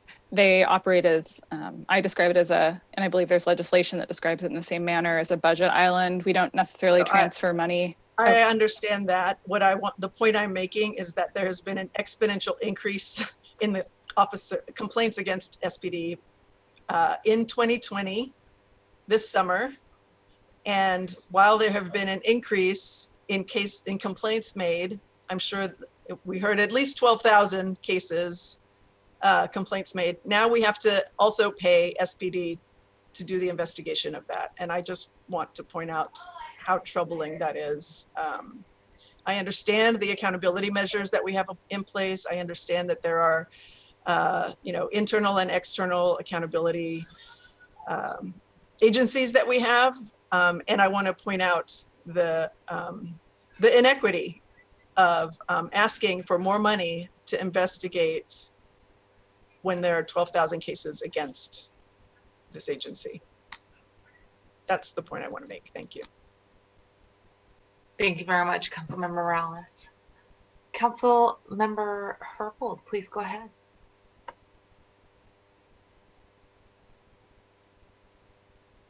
Thank you very much. As it relates to the transfer of the parking enforcement officers to SDOT, I'd like to flag for both the executive and for council members, in case they did not get a similar correspondence. The PEOs have communicated through their union, the Seattle Parking Enforcement Officers Guild, their interest. They totally are supportive of the concept of a transfer out of the police department, but they are less interested in being transferred to the Department of Transportation and more interested in being transferred to the new community safety department, and they very helpfully identify some of the functions that they are at the ready to take on, functions that are formally provided by sworn police officers. One of those functions relates to the issue that I raised earlier, that Julie addressed, and that is the staffing of special events and flagging. I do want to say again, and I'm happy to share this memo. I have a memo that says that there is no need to make a change in state law to allow for non-uniformed, non-sworn employees to do this work. They have to be people who are empowered to override traffic signals, and there is nothing in state law that says only sworn officers are empowered to override traffic signals. So really appreciate that the PEOs are open to taking on some of this work. They're also interested in helping out with the verification that is required for red light camera enforcement, school zone enforcement. This is a processing function. This processing function might actually need a change in state law. We talked about it earlier this week when we passed the legislation allowing for camera enforcement for block the box in transit lanes. The PEOs also express a willingness to respond to non-injury collisions, minor thefts, car break-ins, take the report and forward the reports to SPD. Also open to doing work associated with reports of abandoned vehicles or RVs with people living in them. They identify the reasons why they are well poised to take on some of these functions, and it has a lot to do with their experience working in a technology-driven environment. Their diversity of this unit, more than 60% are BIPOC. Many people are multilingual in many languages. And they're really focused on de-escalation and communicating and customer service. So I want to just really flag both the issue of my interest in their support of taking on more responsibility, but also their request that we consider the transfer not to SDOT, but to the new community safety department. Thank you. Thank you very much, Vice Chair. Any comments on that from the team? Oh, okay. Councilmember Herbold, thank you for putting that into the record, and we have noted some of those areas of interest for you. I'm sorry, Julie, did I see your hand? Well, I was just going to indicate that, nothing's off the table in the long term. There are bargaining issues involved with taking work from SPOG to the PEOs, which can be addressed, and we're poised to do that. It's the right time to start doing that. But SDOT made sense for us on a policy level in the immediate short term. Given the special event funding is going to go through SDOT, who writes the traffic plan, and the city's traffic engineer is the one who gives them the sort of powers that they do currently have. So that made sense in the short term for a quick 2021 budget effectuation. I think we're all open to long-term reshuffling depending on how the process plays out. So, thank you. Thank you so much. The next person I have is Council President Gonzalez and then Council Member Lewis. Council President, please go ahead. Thank you so much, Chair Mosqueda. Just really quickly, I want to go back to, I forgot the slide number. Slide number 10. I have a different line of questioning than what Councilmember Morales was asking about item number 8, which is the police accountability proposal. So just the mayor had previously stated her intent to actually move the Office of Police Accountability out of the Seattle Police Department's budget. And if I'm understanding this presentation accurately, the 2021 proposed budget maintains OPA within the Seattle Police Department. So I am seeking some clarification on that assumption as I'm seeing it here on this particular slide, and some explanation of the decision-making process that appears to have led to the 2021 proposed budget maintaining the Office of Police Accountability within the police department. Absolutely. I can take that one, Council President. So that was on our short list of, operationally and functionally sort of independent units within the Seattle Police Department, and was on our initial short list of organizations that we may move out from under the Seattle Police Department.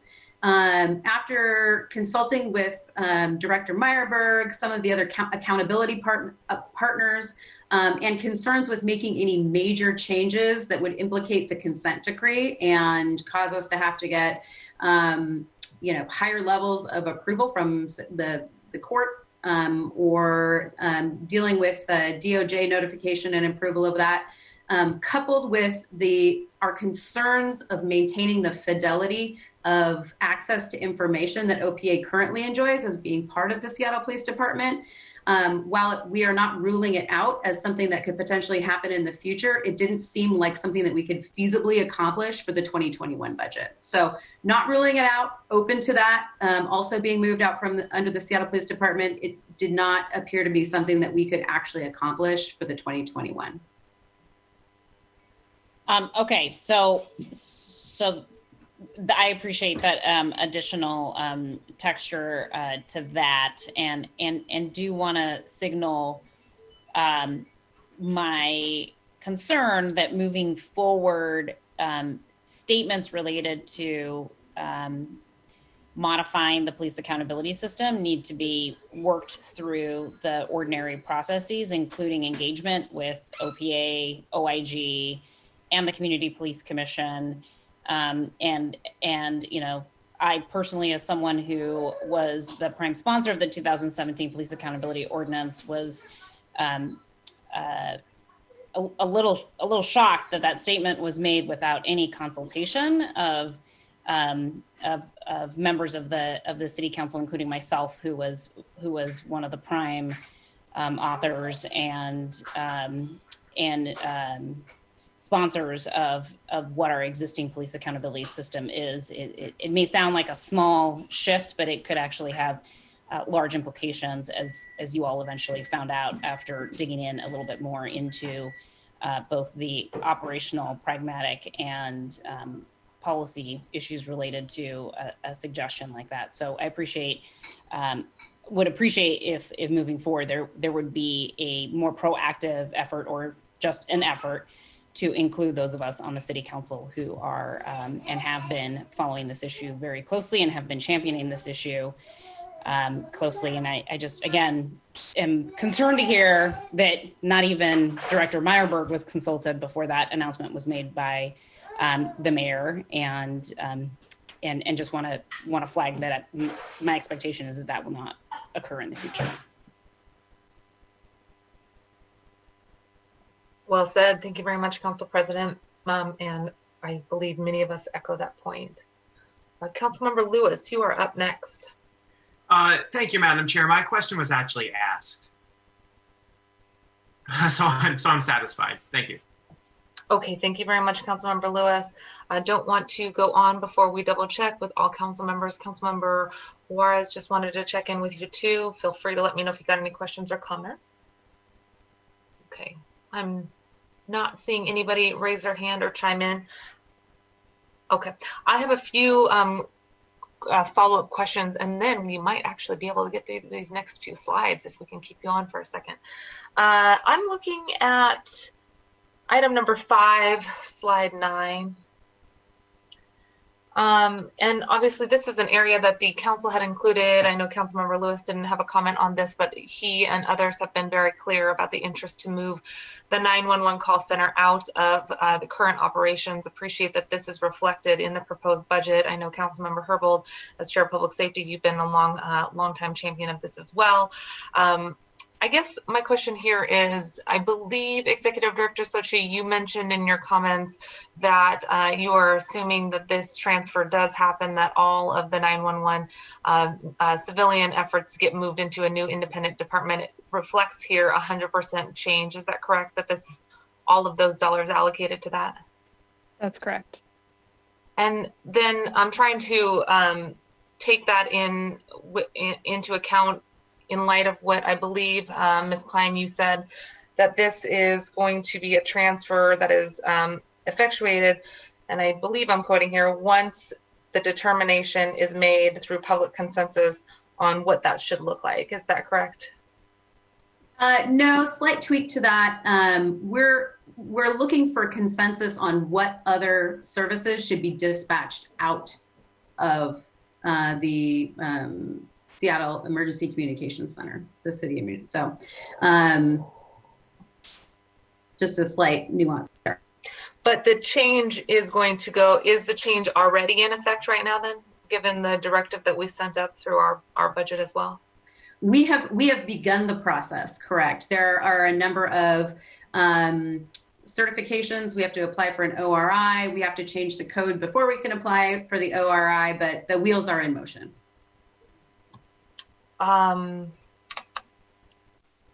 Wheels are in motion. So you're anticipating then January 1st, 2021, that you will be able to see this transfer realized. Fingers crossed. Okay, that's our goal. So we're hopeful that we can do it. And is the same true as well of item number 4 here on slide 8? Yes. All right, thank you very much. And I just want to turn back to Councilmember Juarez. I understand we may have had you on mute. Apologies for that, Councilmember Juarez. If you did have something, go ahead. Thank you. Thank you. Yeah, I was usually get in trouble for not having the mute on, and so for once, I was talking away and nobody heard me, but that's okay. It's probably good. We had some just briefly. I know we're going to wrap up here from what we've heard today. We had about 7 or 8 questions teed up, and most of them were answered. And some of them I can talk to Dr. Fisher offline about the Seattle Indian Health Board and the contract that we have been waiting on to execute for missing murdered Indigenous women and girls. So I'll just put that out there now. Based on what I'm hearing today and what we've learned from the PowerPoint, the comment that I wanted to make, Madam Chair, is just preliminary within the 4 corners of what we've learned and what I've learned today.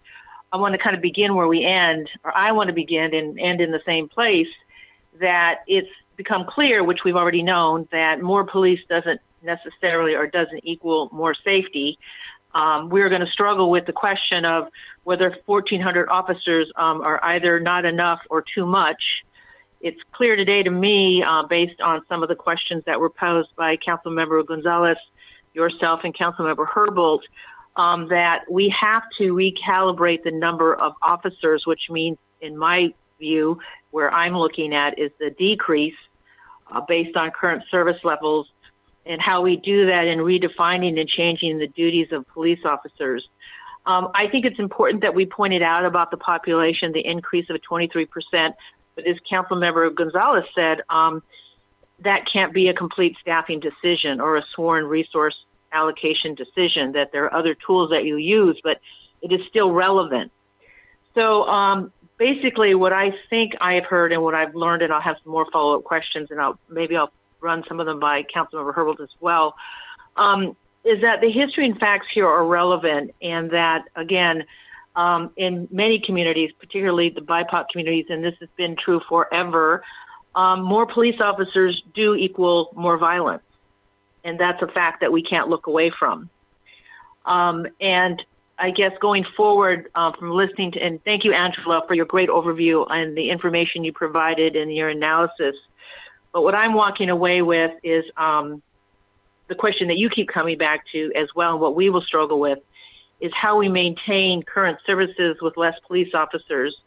Basically, it's going to require us and you to think and act differently in a sweeping fashion about how we look at community policing, and that this is a new day. And I understand that you have your data points and your analysis and your tools that you look at. Thank you, Dr. Fisher, for your information as well, and Dr. Noble.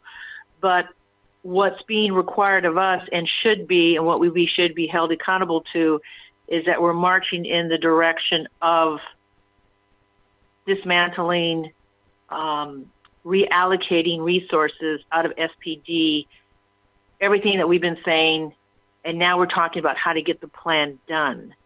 So, Council, or Madam President, or Madam Chair, I'm sorry, that's what I kind of wanted to end with, that's what I've learned today, the questions that were answered for us today, and that's where I will leave it. Thank you. Very well said. Thank you very much, Councilmember Juarez. I am not seeing any additional hands at this point. I'll have some final comments at the very end. Executive Director Sochi, Dr. Fisher, Chief Diaz, we do have some time to go into these next slides if you'd like. We could also hold them for this afternoon's presentation, but if you'd like to walk through, I'm seeing a nod. Why don't you go ahead and let us know what your preference is, and happy to have you take the next 10 minutes or so.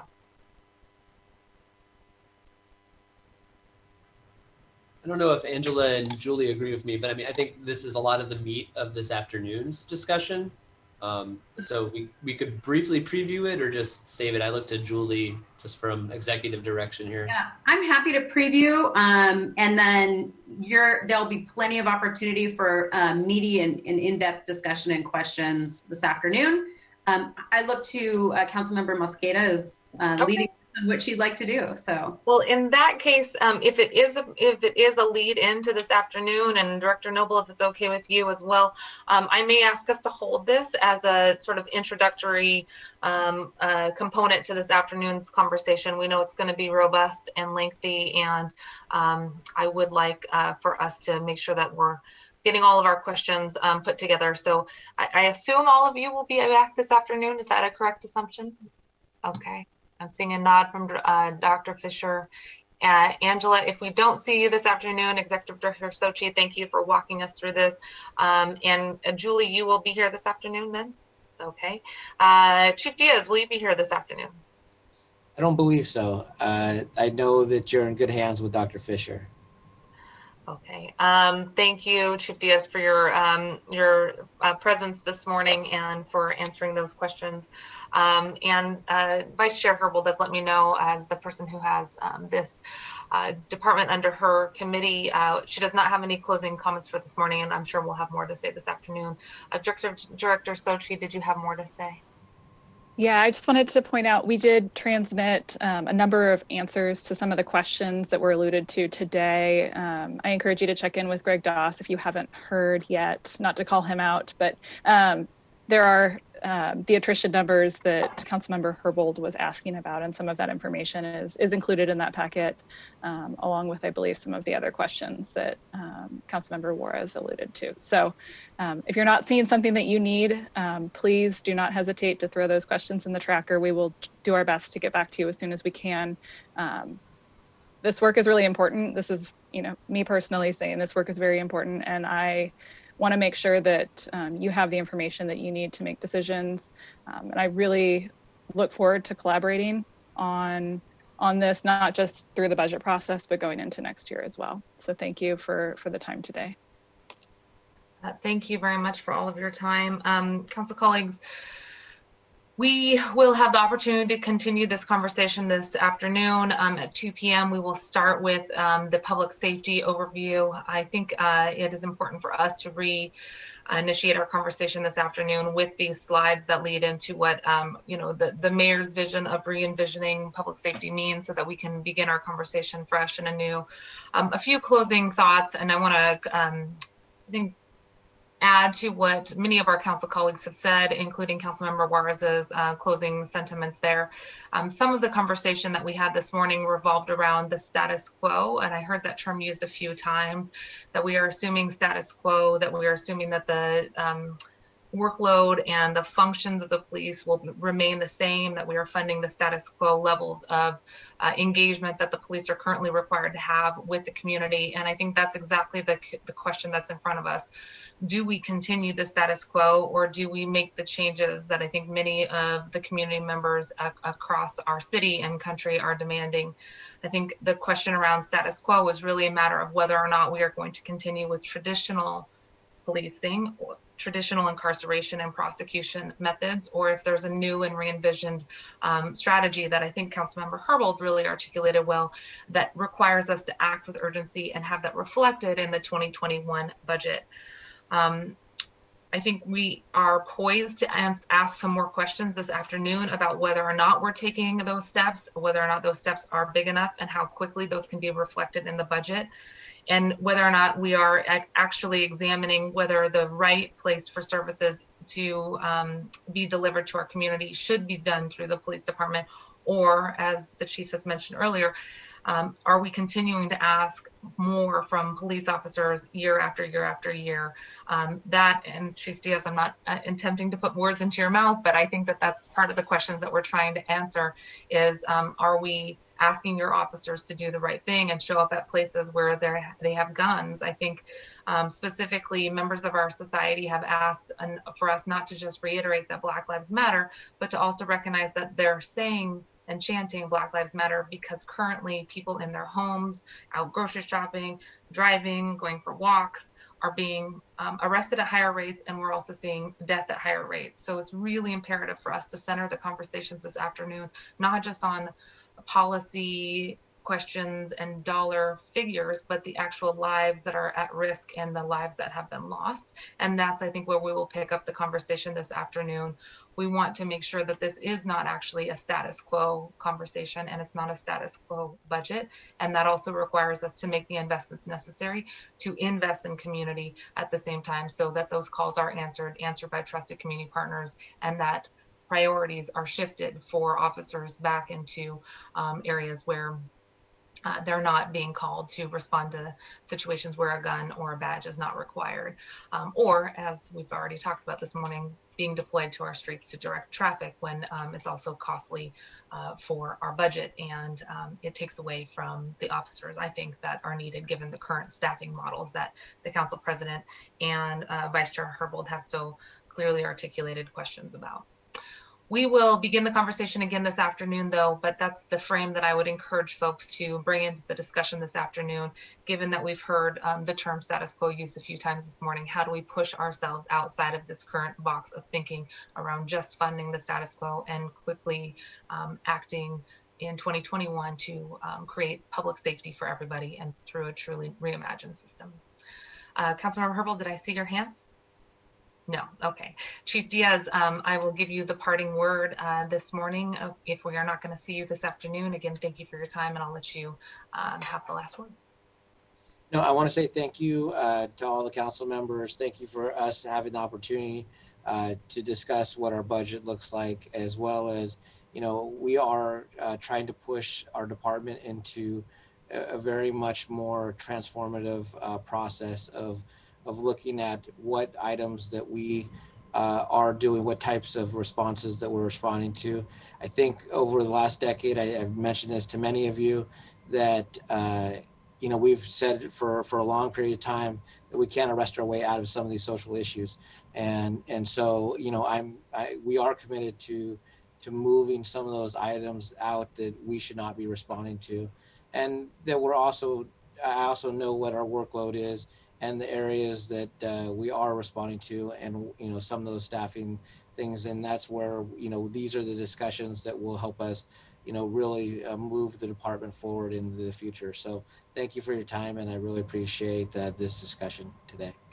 Thank you very much, Chief Diaz. And through another venue that's not directly related to the budget, I do look forward to talking more with you about the accountability for the trolling or dragging of members of the media that's been occurring over the last few months, and making sure that folks who are either from members of the press, legal observers, and those who are medics in our community continue to have the ability to serve our community members without being intimidated. And I know that this is something that we've chatted about before, but just want to note my continued interest in that area. Not specific to the budget, more policy. So appreciate your interest in engaging in that, and look forward to your leadership to make sure that that kind of behavior stops. Thank you. Thank you. We will see you all at 2 p.m. The Select Budget Committee meeting will adjourn until 2 p.m. Thank you all very much. Thank you. Thank you. Thank you very much.